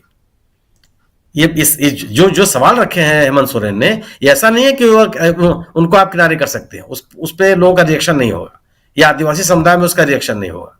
बहुत बड़े बड़े सवाल हैं। और अगर कोई किसी के भ्रष्टाचार के समर्थन में नहीं खड़ा हो सकता। अगर कोई भ्रष्टाचार में लिप्त है, उसके खिलाफ कार्रवाई होनी चाहिए, लेकिन कार्रवाई के नाम पर उत्पीड़न नहीं होना चाहिए ना। अगर आप हेमंत सोरेन के खिलाफ कोई कार्रवाई कर रहे हैं, तो रघुवर दास के खिलाफ सरजू राय के तमाम आरोप है। उन आरोपों का क्या होगा? क्यों नहीं उसकी जांच की जा रही है? बल्कि आप एक तरफ एक मुख्यमंत्री जो सिटिंग मुख्यमंत्री है, उसके खिलाफ अपना केवल आप जांच कीजिए ना। जांच में गिरफ्तारी का उसका क्या सवाल हो गया? क्यों गिरफ्तार कर रहे हैं? अब बुला के जितना पूछना हो पूछिए, जितने जवाब सवाल करना हो वो कीजिए। कोई इतना बड़ा ऐसा तो है नहीं क्योंकि जो भागे जा रहे हैं। जो अभिलेख हैं वो अभिलेख तो बदले नहीं जा सकते।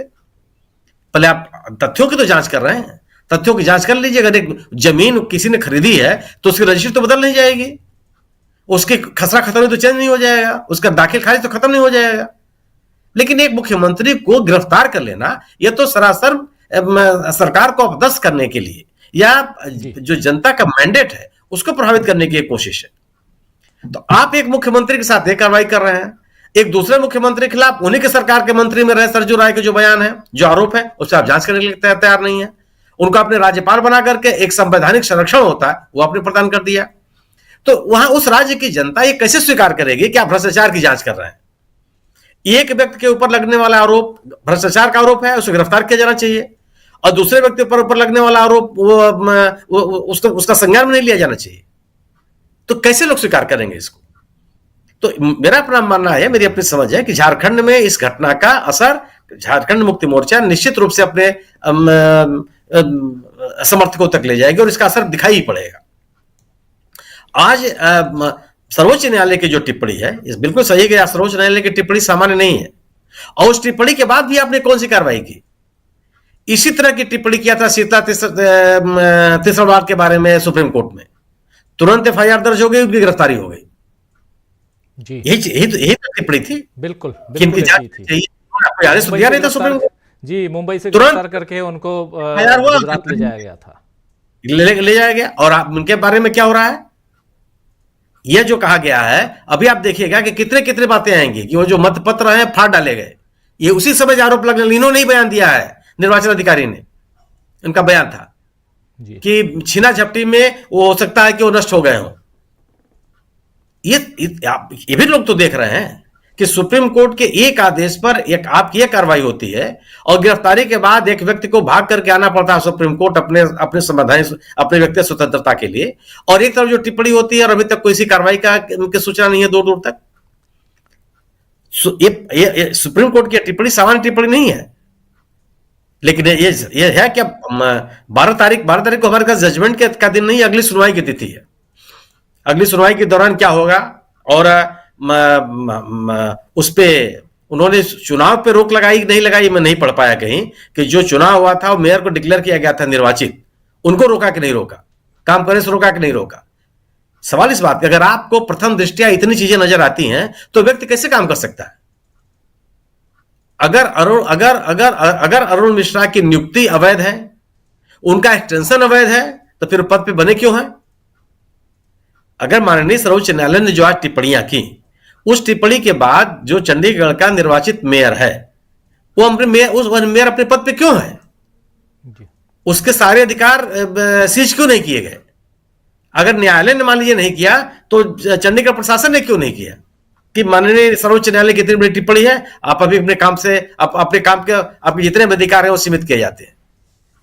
हर काम सर्वोच्च न्यायालय थोड़ा जो तो 7 फरवरी को जो बैठक होनी थी, चंडीगढ़ नगर निगम की बैठक होनी थी, उसको स्थगित करने का आदेश कोर्ट ने कर दिया है। और ये कहा है कि कोर्ट ने आदेश दिया है कि मेयर चुनाव का पूरा रिकॉर्ड जब्त कर Punjab and Haryana high court के रजिस्ट्रार जनरल के पास रखा जाए और मतपत्र और वीडियोग्राफी को चंडीगढ़ यूटी के उपायुक्त के पास सुरक्षित रखा जाए, जिनके पास वर्तमान में रिकॉर्ड है, और उन्हें आज सोमवार शाम 5 बजे तक, जैसा प्रशांत जी भी कह रहे थे, और उसको हाई कोर्ट के रजिस्ट्रार के पास सौंप देना चाहिए। और इसके अलावा कि कोर्ट ने यह निर्देश दिया है कि 7 फरवरी को होने वाली चंडीगढ़ नगर निगम की आगामी बैठक स्थगित कर दी जाए। सवाल ठीक है, लेकिन जो निर्वाचित मेयर हैं उनको काम करने से रोक दिया जाना चाहिए, उनके सभी अधिकार सीज कर लिए जाने चाहिए, और अगर न्यायालय ने आदेश नहीं दिया तो स्थानीय प्रशासन को निर्णय लेना चाहिए कि सर्वोच्च न्यायालय की टिप्पणी के तहत यह कार्रवाई की जाती है। न्यायालय का कितना सम्मान आप करते हैं, ये तमाम घटनाक्रम में आपके सामने है। अगर आपको आपके हितों के अनुकूल नहीं है वो, तो फिर आप मौन साध लेते हैं। बिल्कुल न्यायालय का सम्मान तो यही है ना कि सम्मान, न्यायालय की मंशा क्या है? तो सर्वोच्च न्यायालय की टिप्पणी, सरकार झारखंड में सरकार का बहुमत बन जाना, बहुमत साबित कर लेना, बिहार में जो एनडीए दल समूह के बीच में जो आपसी विवाद है, ये भारतीय जनता पार्टी के लिए कोई बहुत राहत देने वाली चीजें नहीं है। पूरी कोशिश कर ली गई थी कि एक झारखंड की सरकार न रहने पाए जी, लेकिन नहीं सफल हो पाया। और यह सब जितने तरीके हो सकते थे, लेकिन मुख्यमंत्री हेमंत सोरेन ने, और आज मैं झारखंड के चुनाव में मैं कई बार गया हूं, लेकिन चंपई सोरेन को मैं आज सुना। मुझे लगता है कि चंपई सोरेन का जब भाषण होगा आने वाले दिनों में, यह बीजेपी के लिए बहुत भारी पड़ेगा। जो आदिवासी और मूलवासी, मैं एक शब्द उन्होंने, हम लोग तो यही आदिवासी वनवासी के चक्कर में पड़े हुए थे कि राहुल गांधी क्या कहते हैं और बीजेपी क्या कहती है। चंपई सोरेन ने कहा कि आदिवासी मूलवासी, हम झारखंड के मूलवासी हैं और हमारे साथ भेदभाव किया जा रहा है। और जो आक्रामक आज भाषण दिया है मुख्यमंत्री ने, मुझे लगता है कि अगर चुनाव के जो साजिश रची जा रही थी कि मुख्यमंत्री चुनाव प्रचार के दौरान हेमंत सोरेन बाहर न रहने पाए, प्रचार न करने पाए अपनी पार्टी का, कोई मुझे नहीं लगता है कि नुकसान नहीं होगा। चंपई सोरेन को आज सुनने के बाद मुझे लगा कि इंडिया दल समूह का एक मजबूत नेता और भी उनके पास है, जो झारखंड और झारखंड सहित अन्य आदिवासी इलाकों में अपनी बात कहने में पूरी तरह से सक्षम है और सशक्त है। और तमाम हमले किए, अगर आप उनका भाषण, अगर आप, मैं सुन रहा था, तमाम हमले किए और जबरदस्त हमले किए। ये तमाम चीजें हो रही हैं, ये भारतीय जनता पार्टी के लिए नुकसानदायक है, इसका कोई जवाब नहीं है। प्रधानमंत्री जी ने जो आज भाषण दिया संसद में, आप विपक्ष के ऊपर हमला करके क्या कर, जवाहरलाल नेहरू अभी भी आपके निशाने पर रहेंगे। आप बताइए ना कि पिछले 10 सालों में इस सरकार ने क्या किया? इस सरकार ने इस देश के लोगों के मुस्तकबिल को बदलने के लिए कौन कौन से काम किए हैं? आप उसकी व्याख्या कीजिए।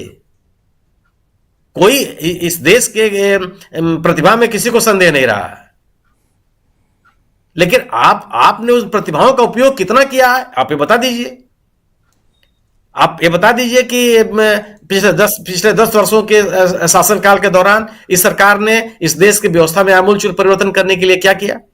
अगर आप परिवारवाद पे हमला करते हैं तो जितने परिवारवादी नेता हैं सब अपने आपके पास हैं, वो सभी दल आपके पास हैं, उन दलों से आपको कोई एतराज नहीं है। अगर आप भ्रष्टाचार की बात करते हैं तो अपने पार्टी में किन किन भ्रष्टाचारियों के खिलाफ कौन कौन सी आपने कार्रवाई की, और दूसरे पार्टी का भी भ्रष्टाचारी आपके पार्टी में चलाएगा तो उनके खिलाफ कौन सी आपने कार्रवाई कर दी, सभी आपके पास है।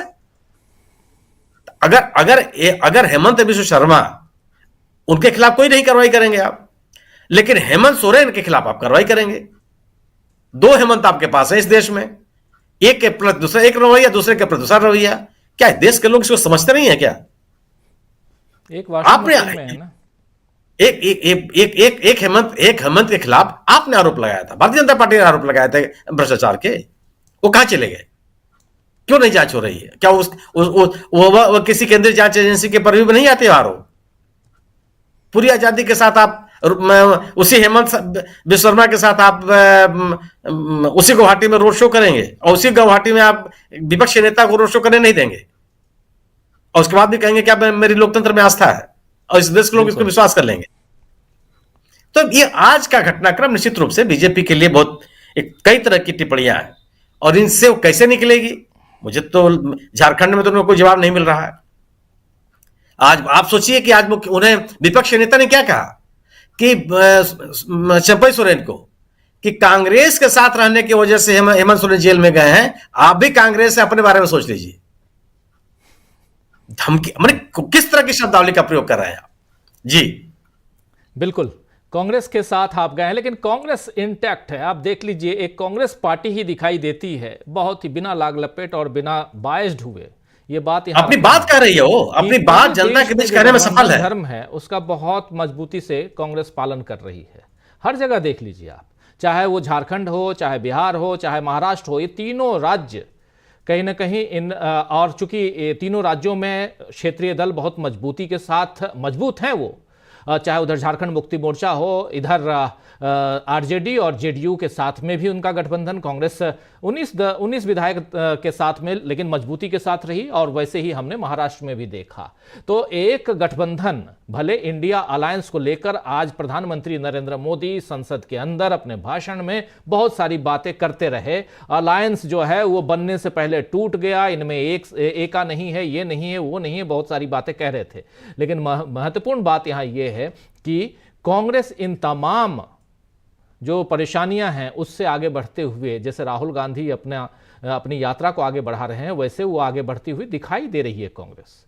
और कई जगह कांग्रेस का ऑलरेडी अलायंस, अगर ये इंडिया गठबंधन अगर न भी हो, अमलेंदु उपाध्याय जी, 1 मिनट के लिए ये मान लिया जाए कि इंडिया गठबंधन नहीं है अभी, ये मान भी लें, तब भी तो एक गठबंधन है कांग्रेस का अलग अलग राज्यों में। बिहार में गठबंधन है कांग्रेस का, गठबंधन महाराष्ट्र में है कांग्रेस का, गठबंधन दक्षिण में आप देख लीजिए, चाहे वो केरल हो, चाहे वो तमिलनाडु हो, वहां भी है। और ऐसे गठबंधन, छोटे छोटे गठबंधन तो कई जगह चुनाव के समय कई गठबंधन हो जाते हैं। इसी का तो एक बड़ा रूप है इंडिया गठबंधन। और इसलिए क्या यहां जो कह रहे हैं, जो आखिरी लाइन जो कह रहे थे हमारे साथी सुनील शुक्ला जी, कि जो कहा गया इनको, चंपाई सोरेन को, कि आप ये देख लो क्योंकि आप कांग्रेस के साथ हो, अगर नहीं रहते तो फिर ये नहीं होता। ये बात यहां मोदी और बीजेपी को भी पता है कि कांग्रेस ही जड़ है इस लोकतंत्र की रक्षा करने या लोकतंत्र की लड़ाई मजबूती से लड़ने के लिए। अगर आप खड़े हैं तो सामने, आपके सामने कांग्रेस है। इसलिए तो अब की बार 400 के पार कहें या 370 कहें, लेकिन कहीं ना कहीं अंदर खाने परेशानियां हैं। और इन परेशानियों में झारखंड और बिहार की तस्वीर आपको कैसी दिखाई देती है, अमलेंदु उपाध्याय जी? राजीव जी, एक तो पहली बात तो ये है कि प्रधानमंत्री जो 370 की बात कर रहे हैं कि 370 तो हटा चुके, वो तो अपना पहला दावा ही इन्होंने अपने आप खुद ही हवा में उड़ा दिया। मतलब 370 जिसे आप हटा चुके, आप उसे आप लाने की बात कर रहे हैं, तो या फिर से 370 लगाएंगे। 420 आपने आईपीसी में से हटा दी, आप 420 लाने की बात कर रहे हैं। तो कुल मिला के राजीव जी, प्रधानमंत्री जो कहते हैं वो पता नहीं क्या है क्या नहीं है, लेकिन आपदा में अवसर उठाना जो है वो प्रधानमंत्री को ही नहीं आता है, दूसरे लोग भी आपदा में अवसर उठाना जानते हैं राजीव जी। और झारखंड ने ये दिखा दिया है कि आपदा में अवसर कैसे निकाले जाते हैं। आपदा आई इस हेमंत सोरेन के ऊपर और अवसर निकाल लिया गया चंपई सोरेन के लिए, और ये अवसर भारतीय जनता पार्टी के लिए और ज्यादा कड़ा बैठेगा। हेमंत सोरेन तो तब भी जो थे वो थोड़े एक तरीके से कहा जाए कि थोड़े नम्र स्वभाव के लगते थे, लेकिन जिस तरीके से चंपई सोरेन ने जिनको कहा था ये कोल्हान के टाइगर जो हैं, तो उस टाइगर ने अपनी दहाड़ दिखा दी है आज, और ये भी कह दिया है कि मैं हेमंत सोरेन पार्ट 2 हूं। तो इसका मतलब कि झारखंड से भारतीय जनता पार्टी के लिए शुभ संकेत नहीं है, और यहां से भारतीय जनता पार्टी के सहयोगी जो है, उनके जो मित्र, प्रधानमंत्री के जो साथी हैं, जिन्होंने कहा था जिनके लिए ईडी और सीबीआई उनके साथी हैं, तो प्रधानमंत्री के साथियों के लिए भी अच्छी खबर नहीं है झारखंड से। प्रधानमंत्री के साथियों की हवा निकालने का काम भी झारखंड ने किया है, और झारखंड ने एक संदेश इंडिया गठबंधन के उन लोगों को भी दिया है जो ये कह रहे थे कि बिना कांग्रेस के हम सब कुछ काम कर लेंगे, तो उनके लिए भी एक संदेश दिया है। मुझे लगता है कि झारखंड ने सिर्फ भारतीय जनता पार्टी को चुनौती नहीं दी है, बल्कि इंडिया गठबंधन के अंदर भी जो लोग कुछ गड़बड़ करने की या दबने की सोच रहे थे, उनके लिए भी एक रास्ता दिखाया है, एक ज्योतिपुंज बन के झारखंड सामने निकल करके आया है राजीव जी।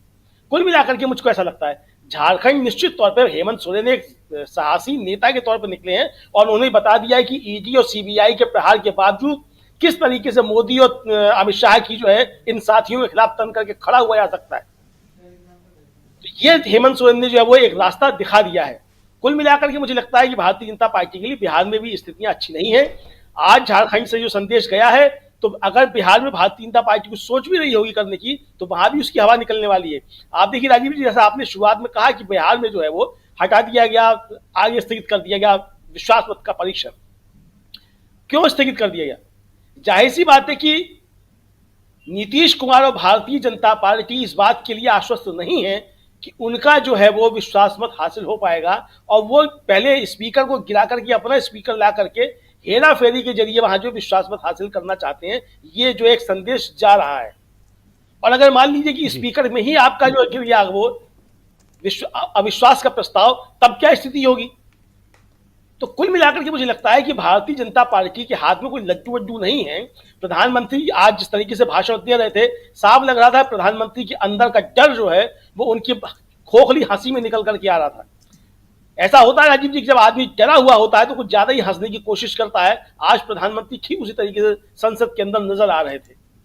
तो ये कुल मिलाकर के जो झटके पे झटके जो भारतीय जनता पार्टी को लग रहे हैं, और झारखंड के बाद जो अब बिहार में खेल शुरू होगा, अगर बिहार में भी राजीव जी नीतीश कुमार लुढ़क गए और बहुमत साबित नहीं कर पाए, तो आप समझ लीजिए कि 370 उसी दिन हट जाएगी। यहां भी जो बातें की जा रही है 370 की, ये 370 जो 170 पे आ जाएंगे पहले झटके में ही। प्रधानमंत्री समझते हैं अच्छे तरीके से कि जनता के जरिए 170 सीटें नहीं आ रही हैं, इसलिए जो है ये सारी बातें इस तरीके की जा रही हैं। अब जहां तक सुप्रीम कोर्ट का सवाल है राजीव जी, देखिए अभी कई सारे मसले आए हैं, बहुत अच्छी अच्छी बातें करते हैं। जिन दीपक मिश्रा जो सीजीआई थे, जिनके खिलाफ जो था 4 जज जो थे वो आए थे और जिन्होंने कहा था कि डेमोक्रेसी जो खतरे में है, वो दीपक मिश्रा साहब ही जो क्या बातें कर रहे हैं, मतलब आप ये देखिए कि किस तरीके की विरोधाभास होते हैं। मैं उनकी केवल 2 लाइन पढ़ के सुनाना चाहता हूं, जो हिदायतुल्लाह यूनिवर्सिटी रायपुर में है। अभी वहां थे वो 3 दिन पहले, वहां उन्होंने भाषण दिया, अपना लेक्चर दिया, और उन्होंने क्या कहा है उसको बस कहना चाहता हूं कि लोकतंत्र में सरकार बहुमत से चुनी जाती है, लेकिन किसी भी प्रकार के बहुसंख्यकवादी सामाजिक दर्शन से व्यक्तिगत अधिकारों को नुकसान नहीं पहुंचाया जा सकता है। यानी कि एक्स सीजेआई जिनके ऊपर आरोप थे कि डेमोक्रेसी खतरे में है, जरूरी लगाया था, वो भी इस बात को जो कह रहे हैं कि आप बहुसंख्यकवाद के जरिए जो है आप समाज को नहीं चला सकते हैं, सरकारें चुनी जाती हैं बहुसंख्यक के आधार पर जी। यानी कि जुडिशरी के अंदर से पिछले दरवाजे से भी अब इस तरीके की आवाजें सामने आने लगी हैं। अगर चंद्रचूड़ साहब कुछ कह रहे हैं या जुडिशरी कुछ कह रही है, मुझे लगता है कि इस जुडिशरी को थोड़ी हिम्मत दिखानी चाहिए। चुनाव नजदीक है, हम सब जो है साथ में है। जब महमूद पराचा जो एडवोकेट जो ईवीएम के खिलाफ मोर्चा निकाल रहे थे, वो नारा लगा रहे थे कि सुप्रीम कोर्ट तुम न्याय करो, देश तुम्हारे साथ है। तो जब देश साथ में है, लोग इस तरह की सड़कों पर नारे लगा रहे हैं, तो मुझे लगता है कि न्याय की बातें निश्चित तौर पर होनी चाहिए। न्याय होना नहीं चाहिए, न्याय होता हुआ दिखना भी चाहिए। महत्वपूर्ण बात यह है राजीव जी, जो न्याय का एक सिद्धांत भी। जी बिल्कुल, न्याय का सिद्धांत है, न्याय होता हुआ दिखना चाहिए। बिल्कुल सही आप कह रहे हैं। सुप्रीम कोर्ट का जिक्र बार बार हम लोग कर रहे हैं दोस्तों, इसलिए क्योंकि सुप्रीम कोर्ट में मामला अभिषेक मनु सिंघवी आज देख रहे थे चंडीगढ़ में जो मेयर का चुनाव है, और उस मामले की सुनवाई हो रही थी। सीजेआई की अध्यक्षता में जो पीठ बनी, 3 जजों की पीठ, वो सुनवाई कर रही थी, जिसमें सीजेआई ने अपनी बातें रखी हैं, बहुत महत्वपूर्ण बातें, जिसका जिक्र हम पहले कर चुके हैं, बता चुके हैं। यहां तक उन्होंने कह दिया कि ये लोकतंत्र की हत्या है और इस पीठासीन अधिकार, इस निर्वाचन अधिकारी को तत्काल गिरफ्तार किया जाना चाहिए, इस पर मुकदमा चलना चाहिए। ये सब बातें वो कह चुके हैं। लेकिन सबसे बड़ी बात है कि तीस्ता सीतलवाड़ पर भी उन्होंने ऐसी ही टिप्पणी की थी, जिनको शाम होते होते गिरफ्तार करके मुंबई से अहमदाबाद ले जाया गया था। लेकिन क्या चंडीगढ़ में कुछ हो रहा है ऐसा? अभी तक तो कोई खबर नहीं आ रही है जो आप तक हम पहुंचाएं। तो सब तरफ सन्नाटा है, शांति है, खामोशी है। लेकिन एक खामोशी यह भी है कि सीजेआई साहब ने ऐसी टिप्पणी कर कैसे दी, लोग एक खेमा यह भी पूछ रहा है। चलिए, इसका जवाब 12 फरवरी को, यानी आज से ठीक 6 दिन बाद मिल जाएगा, क्योंकि उस दिन फिर से इस पर सुनवाई होनी है। लेकिन दूसरी तरफ एक सुनवाई वहां विधानसभा में है, जो बिहार की विधानसभा है, और बिहार विधानसभा में यह सुनवाई होनी है कि नीतीश बाबू पास होंगे या फेल होंगे। 10 तारीख से विधानसभा का सत्र शुरू हो रहा है, बजट सत्र, जो 6 तारीख यानी कल से शुरू होना था। लेकिन उस सत्र को आगे इसलिए बढ़ाया गया क्योंकि नीतीश बाबू तैयार नहीं थे, या कहीं ना कहीं बीजेपी को लगता है कि अगर खेल हो गया तो फिर बेइज्जती हो जाएगी। और मोदी जी बेइज्जती पसंद करते नहीं, आप जानते हैं, क्योंकि उनको कितनी बार कहा गया कि आप मणिपुर जाइए, वो मणिपुर गए नहीं, क्योंकि उनको किसी ने कह दिया था, इसीलिए नहीं गए। राहुल गांधी मणिपुर से पहुंच गए हैं अब झारखंड, और कल झारखंड से निकल के ओडिशा पहुंच जाएंगे। लेकिन ये तमाम राज्य और इन राज्यों में राहुल गांधी जो काम कर रहे हैं, उसमें एक बात साफ साफ दिखाई दे रही है कि वो अपने गठबंधन को मजबूत कर रहे हैं। और इस गठबंधन को मजबूत करने वाले धर्म को अगर राहुल गांधी निभाते हुए मुंबई पहुंचते हैं, जो 20 मार्च को पहुंचने वाले हैं, तब तक कितनी मजबूती हो सकती है, जरा इसका आकलन करना चाहता हूं डॉक्टर राकेश पाठक जी, आपके जरिए। देखिए राजीव जी, राहुल गांधी जो यात्रा लेकर निकले हैं, उसका घोषित उद्देश्य भले ही न्याय, भारत जोड़ो न्याय यात्रा हो, लेकिन अल्टीमेट जो गोल है वो सत्ता के लिए कांग्रेस को मैदान में लाना और गठबंधन के जो दल हैं उनको साथ लेकर चलने का एक प्रयास है। सहज संयोग ही मानिए कि वे जहां जहां पहुंच रहे हैं यात्रा लेकर, वहां उनसे पहले, उनके पहुंचने से पहले बीजेपी मोदी शाह की जोड़ी कुछ न कुछ ऐसा कर देती है कि राहुल गांधी की यात्रा को फुटेज अपने आप मिल जाता है। पहले बिहार में हुआ, फिर झारखंड में हो गया। इतना जरूर कहना चाहूंगा कि राहुल गांधी एकमात्र ऐसे नेता दिखाई देते हैं फिलहाल जो नरेंद्र मोदी से न डरते हैं न पीछे हटने को तैयार है। लेकिन उन एकमात्र के बाद जो दूसरी एक श्रृंखला है नेताओं की, उनमें आज की तारीख में हेमंत सोरेन का नाम एक बड़े नाम के रूप में स्थापित हो गया जी। प्रशांत जी ने कहा था कि आज की तारीख में हेमंत सोरेन देश के नेता के रूप में स्थापित हो गए, तो हेमंत सोरेन को थैंक यू मोदी जी कहना चाहिए कि मोदी जी की कृपा से हेमंत सोरेन और साथ में एक बाई प्रोडक्ट के रूप में चंपई सोरेन भी आदिवासियों के राष्ट्रीय स्तर के नेता के रूप में स्थापित होते हुए दिखाई दे रहे हैं। और इसके लिए इसका श्रेय नरेंद्र मोदी और उनकी ईडी और सीबीआई वगैरह को जाता है। अब राहुल गांधी की यात्रा अपने अंतिम चरण की ओर बढ़ रही है। उड़ीसा में कांग्रेस के लिए बहुत ज्यादा संभावनाएं नहीं थी, बहुत कम संख्या में विधायक हैं वहां पर, लेकिन संयोग ऐसा है कि कांग्रेस ने उड़ीसा में ही एक प्रोजेक्ट लागू किया राजीव जी, उसका नाम है न्याय प्रोजेक्ट। यह भी संयोग है कि उसका जो संयोजक बनाया गया वो ग्वालियर के भूतपूर्व विधायक प्रवीण पाठक हैं, जो अभी इस चुनाव में हार गए। पिछली बार उन्होंने तत्कालीन गृह मंत्री नारायण सिंह को हराया था। उन्होंने उस प्रोजेक्ट को कल उड़ीसा में भुवनेश्वर में लॉन्च किया है और राहुल गांधी वहां पहुंचने वाले हैं। यह भी कांग्रेस की और राहुल गांधी की मंशा के मुताबिक है कि कांग्रेस पार्टी किस तरह से, और यह न्याय प्रोजेक्ट पार्टी के भीतर के लोगों के लिए है कि जो टिकट चाहते हैं उनके साथ न्याय हो। उसकी पूरी एक प्रक्रिया है, कोई आवेदन की प्रक्रिया है, ऑनलाइन आवेदन करना है जिन्हें लोकसभा के टिकट चाहिए वगैरह वगैरह। तो राहुल गांधी की यात्रा जब वहां पहुंचेगी उससे पहले कल वो प्रोजेक्ट लॉन्च हो गया। प्रवीण पाठक और डॉक्टर अजय कुमार जो भूतपूर्व आईपीएस अधिकारी हैं कांग्रेस के, राष्ट्रीय शायद प्रवक्ता हैं, उन्होंने उसको लॉन्च किया। कुल मिलाकर राहुल गांधी की यात्रा जब इसके बाद महाराष्ट्र पहुंचेगी और 16 तारीख को उत्तर प्रदेश पहुंचना है उसे, अग्नि परीक्षा तब होगी इसकी। उत्तर प्रदेश हम सब जानते हैं, लखनऊ से होकर दिल्ली का रास्ता गुजरता है।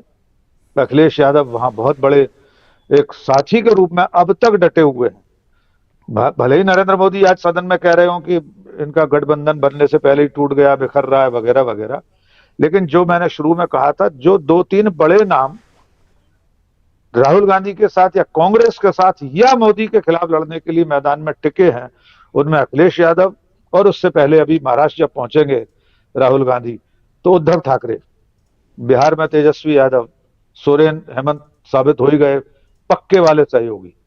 तो मुझे लगता है राहुल गांधी की ये जो भारत जोड़ो न्याय यात्रा है, जब ये खत्म होगी तब तक राहुल गांधी और कांग्रेस और उनका गठबंधन एक मजबूत विपक्ष के रूप में लोकसभा चुनाव की तैयारियों में नरेंद्र मोदी के सामने दिखाई देगा, ऐसा अब तक की उनकी कवायद से लग रहा है।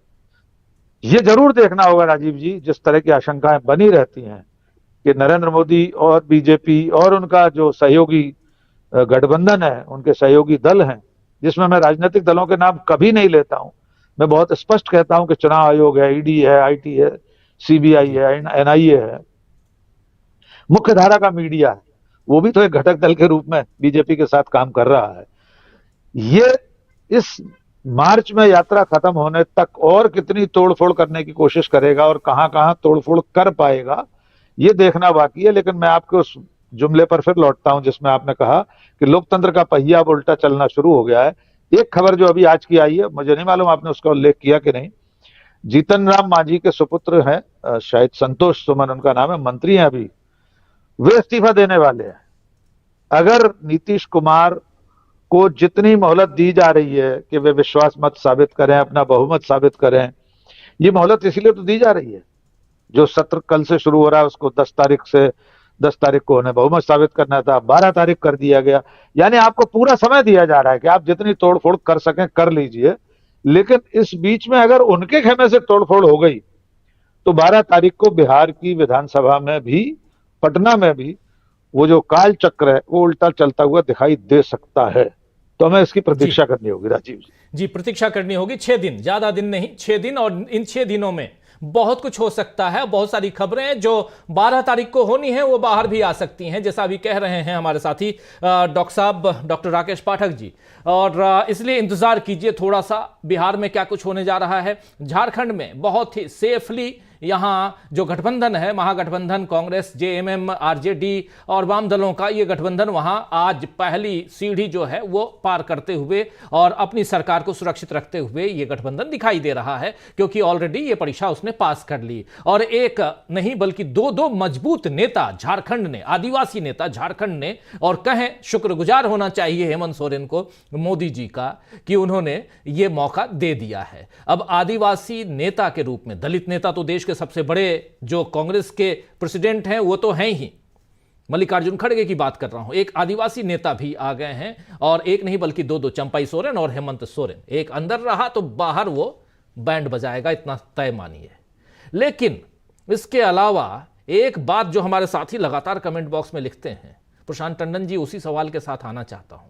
लिखते हैं, राजीव जी जितनी भी चर्चा करना है कर लो, ईवीएम है जब तक तब तक तो जीत होगी बीजेपी की ही। अब यह भरोसा कैसे वो किया जाए कि ईवीएम के बाद भी जीत हार में तब्दील हो सकती है। आज प्रधानमंत्री नरेंद्र मोदी के भाषण में लगातार यही लग रहा था, वो यही कह रहे हैं, या बीजेपी अब ये राम मंदिर के उद्घाटन के बाद से ये मान रही है कि अब तो हम ही आ रहे हैं तीसरी बार भी। चारों तरफ इसी नैरेटिव को सेट करने की कोशिश हो रही है कि तीसरा टर्म भी इन्हीं का है और कोई नहीं है, इसीलिए अब आप इधर उधर अगर भटक रहे हैं तो भटकना छोड़ दीजिए और आप बीजेपी को वोट दे आइए। जो 5-10%, 15% जो फ्लोटिंग वोटर्स होते हैं, उन खासकर उनके लिए मैसेज है। लेकिन ईवीएम है तब भी आप हार सकते हैं, सब कुछ आप करने के बाद भी। बीईएल में 4 अपने लोगों को बोर्ड में बैठाने के बाद भी क्या यह संभव है प्रशांत टंडन जी? देखिए, ईवीएम को कोई क्लीन चिट नहीं दे रहे हैं। ईवीएम को लेकर राजीव जी, मैं तो 2010 में ईवीएम को अपने स्टूडियो में एक्सपोज किया था मैंने, तो आज उसको 14 साल हो गए हैं, लेकिन और तब से मैं ईवीएम के खिलाफ आवाज उठाता हूँ। मैं ये कहने वाला था राजीव जी कि न्यूज पॉइंट के अलावा कभी एक अलग से एक प्रोग्राम करके हम लोग 1 घंटा ईवीएम के बारे में चर्चा कर लें और जी। उसमें ईवीएम के सारे आयाम की चर्चा हो जाए। दूसरी एक बात जो मैं कहना चाहता हूँ राजीव जी, जो सवाल आपने उठाया, बहुत मैं देख रहा था, बहुत सारे साथियों कमेंट भी देख रहा था। देखिए, ईवीएम का बहुत सारा नैरेटिव, बहुत सारा जो मैसेजिंग है, वो बीजेपी आईटी सेल की तरफ से पिछले दरवाजे से आता है और वो लोगों को हतोत्साहित करने के लिए आता है कि जो फ्लोटिंग वोटर है या जो वोटर है जो बीजेपी के खिलाफ वोट देगा, वो उदासीन हो जाए, वो पैसिव हो जाए कि भाई हमारा वोट लेने का फायदा क्या, ईवीएम से तो जीत जाएंगे ये। तो ऐसा बिल्कुल नहीं है। ईवीएम के होते हुए भी अगर पॉलिटिकल पार्टियां सजग हैं, अगर समाज जगा हुआ है, तो ईवीएम के रहते हुए भी कर्नाटक हारे हैं, इसी ईवीएम से हिमाचल प्रदेश हारे हैं, इसी ईवीएम से तेलंगाना में चुनाव सरकार बदल गई, इसी ईवीएम से अभी मिजोरम में सरकार बदल गई, जहां पे बीजेपी का सहयोगी दल था सत्ता में, जहां पे बीजेपी की बी टीम थी तेलंगाना में। तो ये कहना ठीक नहीं होगा कि ईवीएम है तो गारंटी है, बिल्कुल नहीं। अगर आप याद कीजिए कि मध्य प्रदेश का 2018 का चुनाव, ईवीएम को लेकर लोगों ने शोर मचाया, नतीजा क्या हुआ, हर राउंड के बाद रिटर्निंग ऑफिसर को प्रेस कॉन्फ्रेंस करनी पड़ी, रिजल्ट बड़ी देर में आए, सरकार बन गई कांग्रेस की, वो तो बाद में ऑपरेशन लोटस के जरिए सरकार आपने वो की।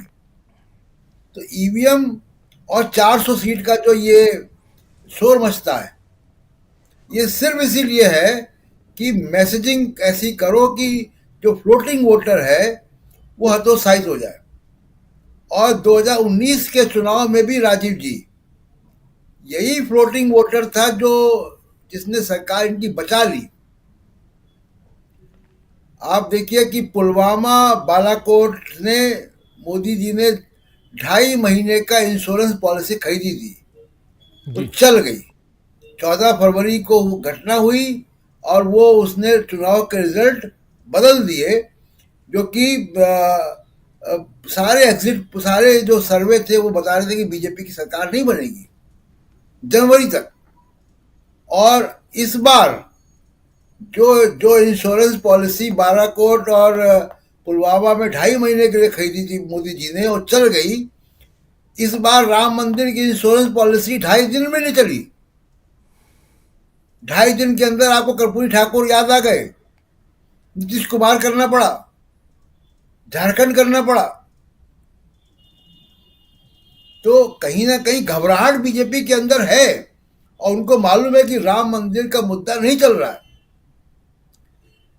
मैं तो चैलेंज करता हूं कि आप लोग अपने अपने गांव, मोहल्ले, शहर में तफ्तीश कर लें कि जो झंडे राम मंदिर के लगे थे वो किसने लगाए थे।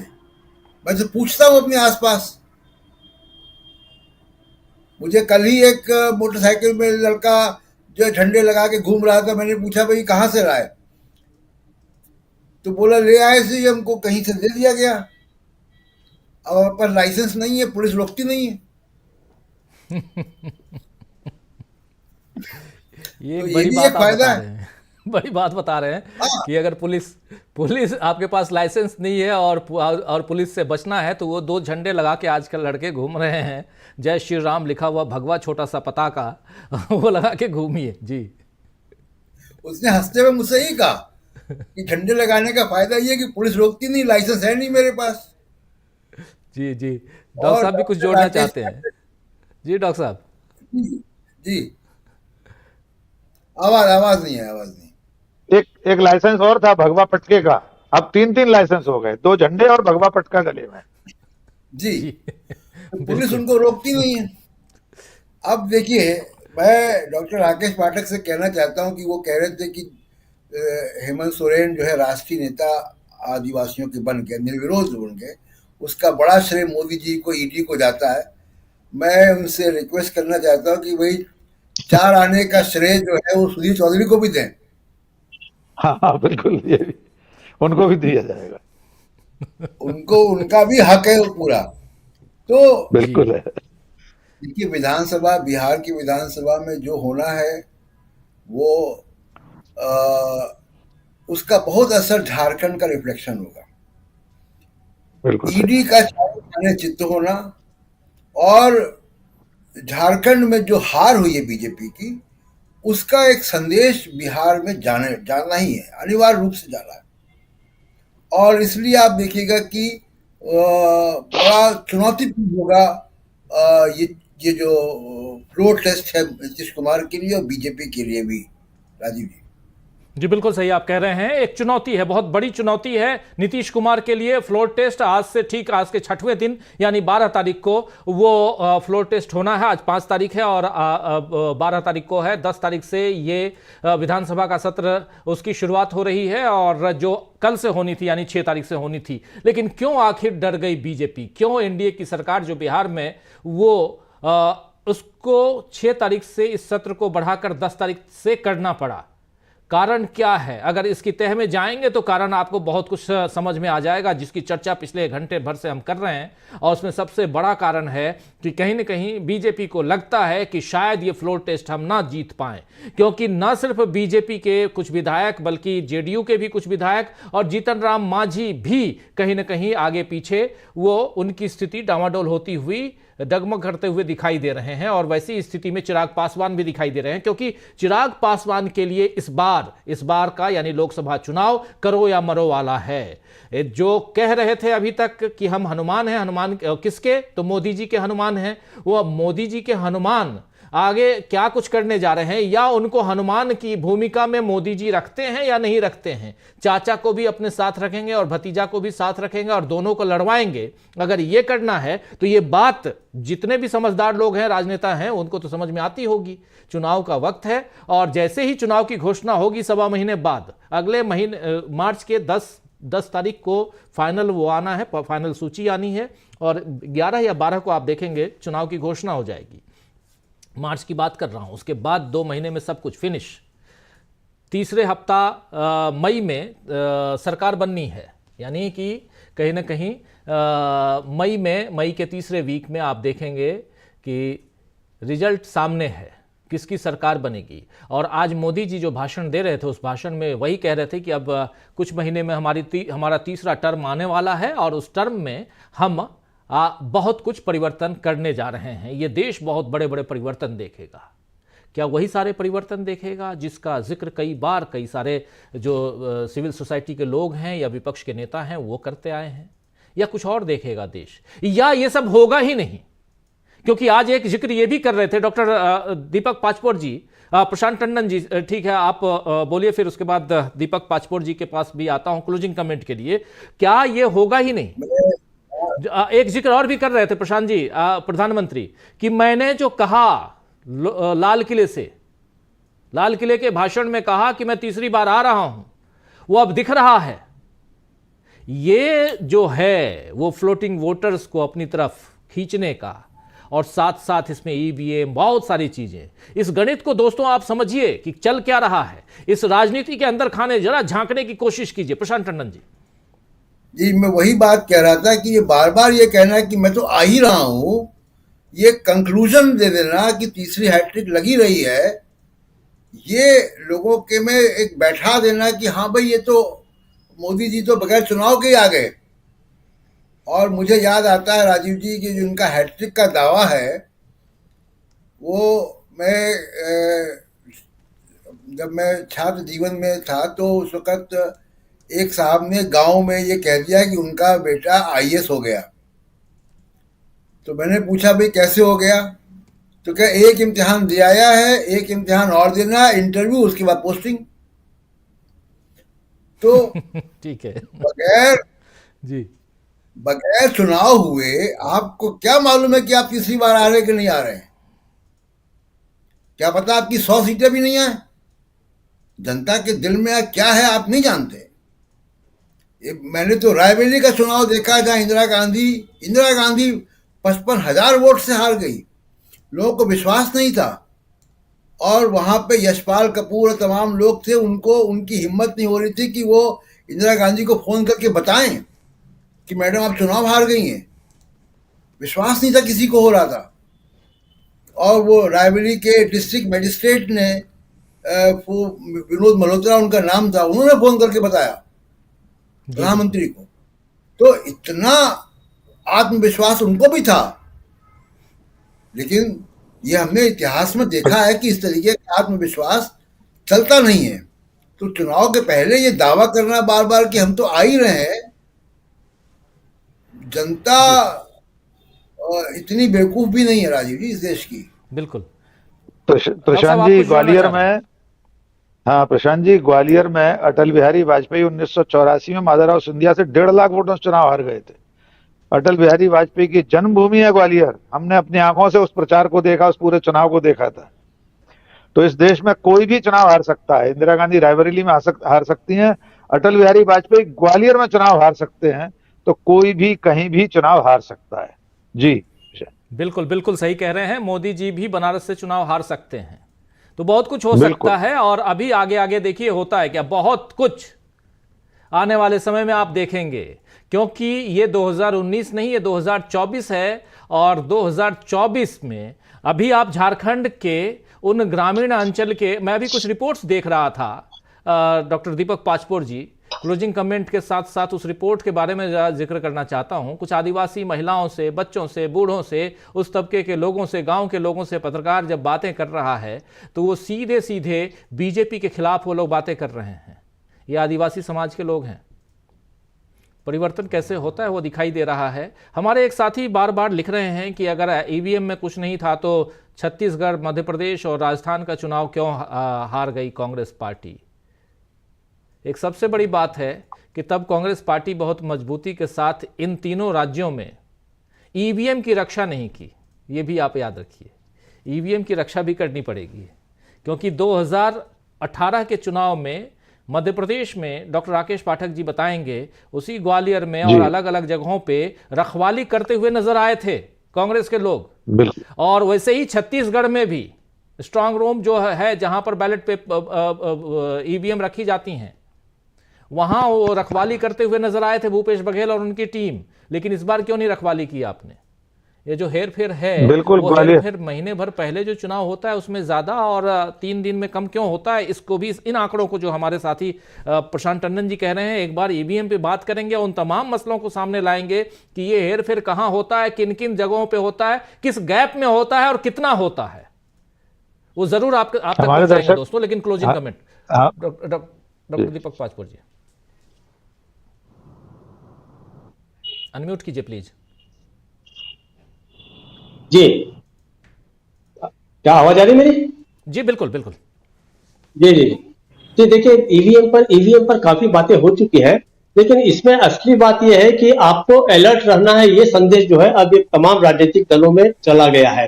ये बात जरूर है कि पिछले बहुत सारे चुनाव जो है काफी हल्के में लिए गए, लेकिन आप ये भी देखिए जहां जहां भी राजनीतिक दल, मतलब गैर भाजपाई दल या जो मुख्य कंटेस्टेंट थे, वो जहां भी सावधान रहे वहां पर नतीजा बेहतर आया।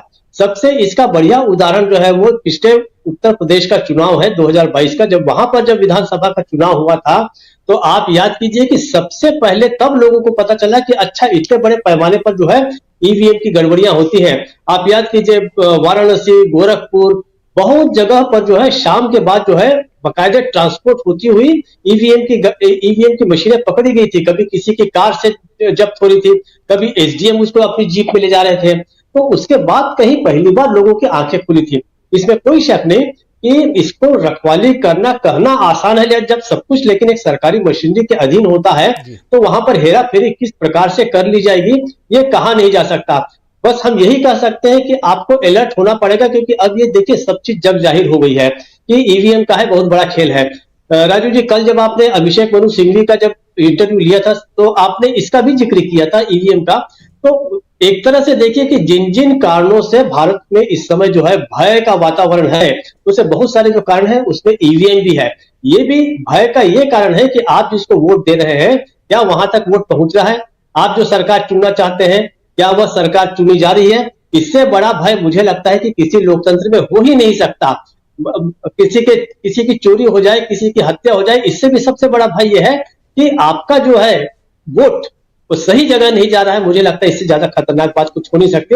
लेकिन हम उम्मीद करते हैं कि जितना ज्यादा शोर ईवीएम के बारे में हुआ है उससे इस बार 2024 का सारे के सारे राजनीतिक दल जो है निश्चित रूप से सतर्क होंगे, क्योंकि इस समय एक एडवांटेज ये है विपक्ष के पास कि इस समय वो पूरा का पूरा एकजुट है। सारे जितने भी विपक्षी दल हैं जो इंडिया गठबंधन के अंतर्गत है उनके अंदर भी ये मैसेज है कि आपको ईवीएम की रक्षा तो है निश्चित रूप से करनी ही पड़ेगी।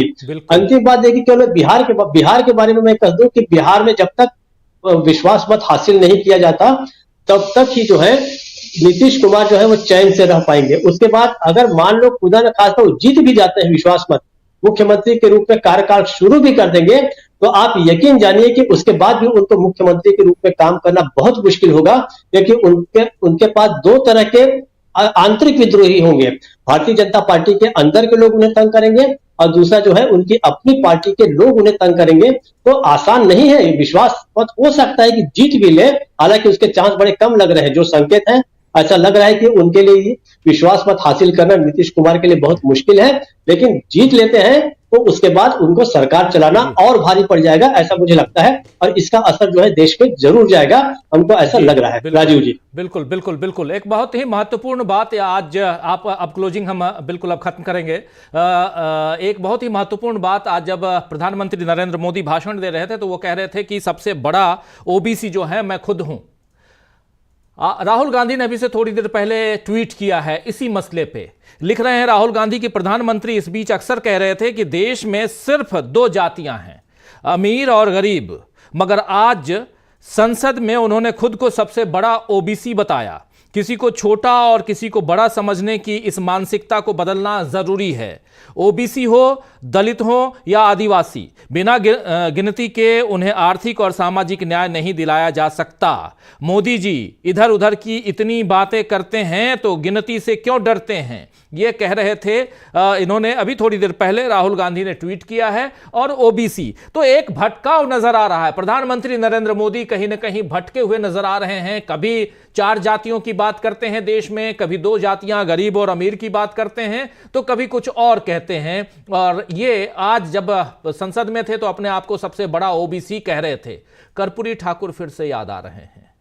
तो ये जो बातें हैं ये महत्वपूर्ण इसलिए हैं क्योंकि यहां राहुल गांधी उस भटकाव को, मोदी जी के उस भटकाव को पकड़ के, कैच करके और उनके ऊपर ही बॉल थ्रो कर रहे हैं। तो चलिए, बहुत बातें यहां आगे आती रहेंगी और ऐसी ही चर्चावार पलटवार के साथ साथ होती रहेगी। बहुत बहुत शुक्रिया अदा करना चाहता हूं डॉक्टर राकेश पाठक जी, बहुत बहुत शुक्रिया प्रशांत टंडन जी, डॉक्टर दीपक पाचपोर जी, अमलेंदु उपाध्याय जी, और साथ में जुड़े थे हमारे साथी सुनील शुक्ला जी। आप सबका बहुत शुक्रिया, बहुत धन्यवाद। और आप तमाम साथी जो हमारे साथ बने हुए हैं, लगातार अपनी बात, अपने विचार रख रहे हैं। तो देखिए, यहां जाति की बात जो प्रधानमंत्री नरेंद्र मोदी अभी तक कह रहे थे कि 2 ही जातियां हैं, राहुल गांधी पकड़ के अभी कह रहे हैं कि अरे आप अभी थोड़ी देर पहले सदन में कह रहे हैं कि सबसे बड़ा ओबीसी मैं हूं, फिर आ गए आप ओबीसी पे, फिर आ गए आप। तो आप अपनी एक बात पर टिके क्यों नहीं रहते हैं साहब?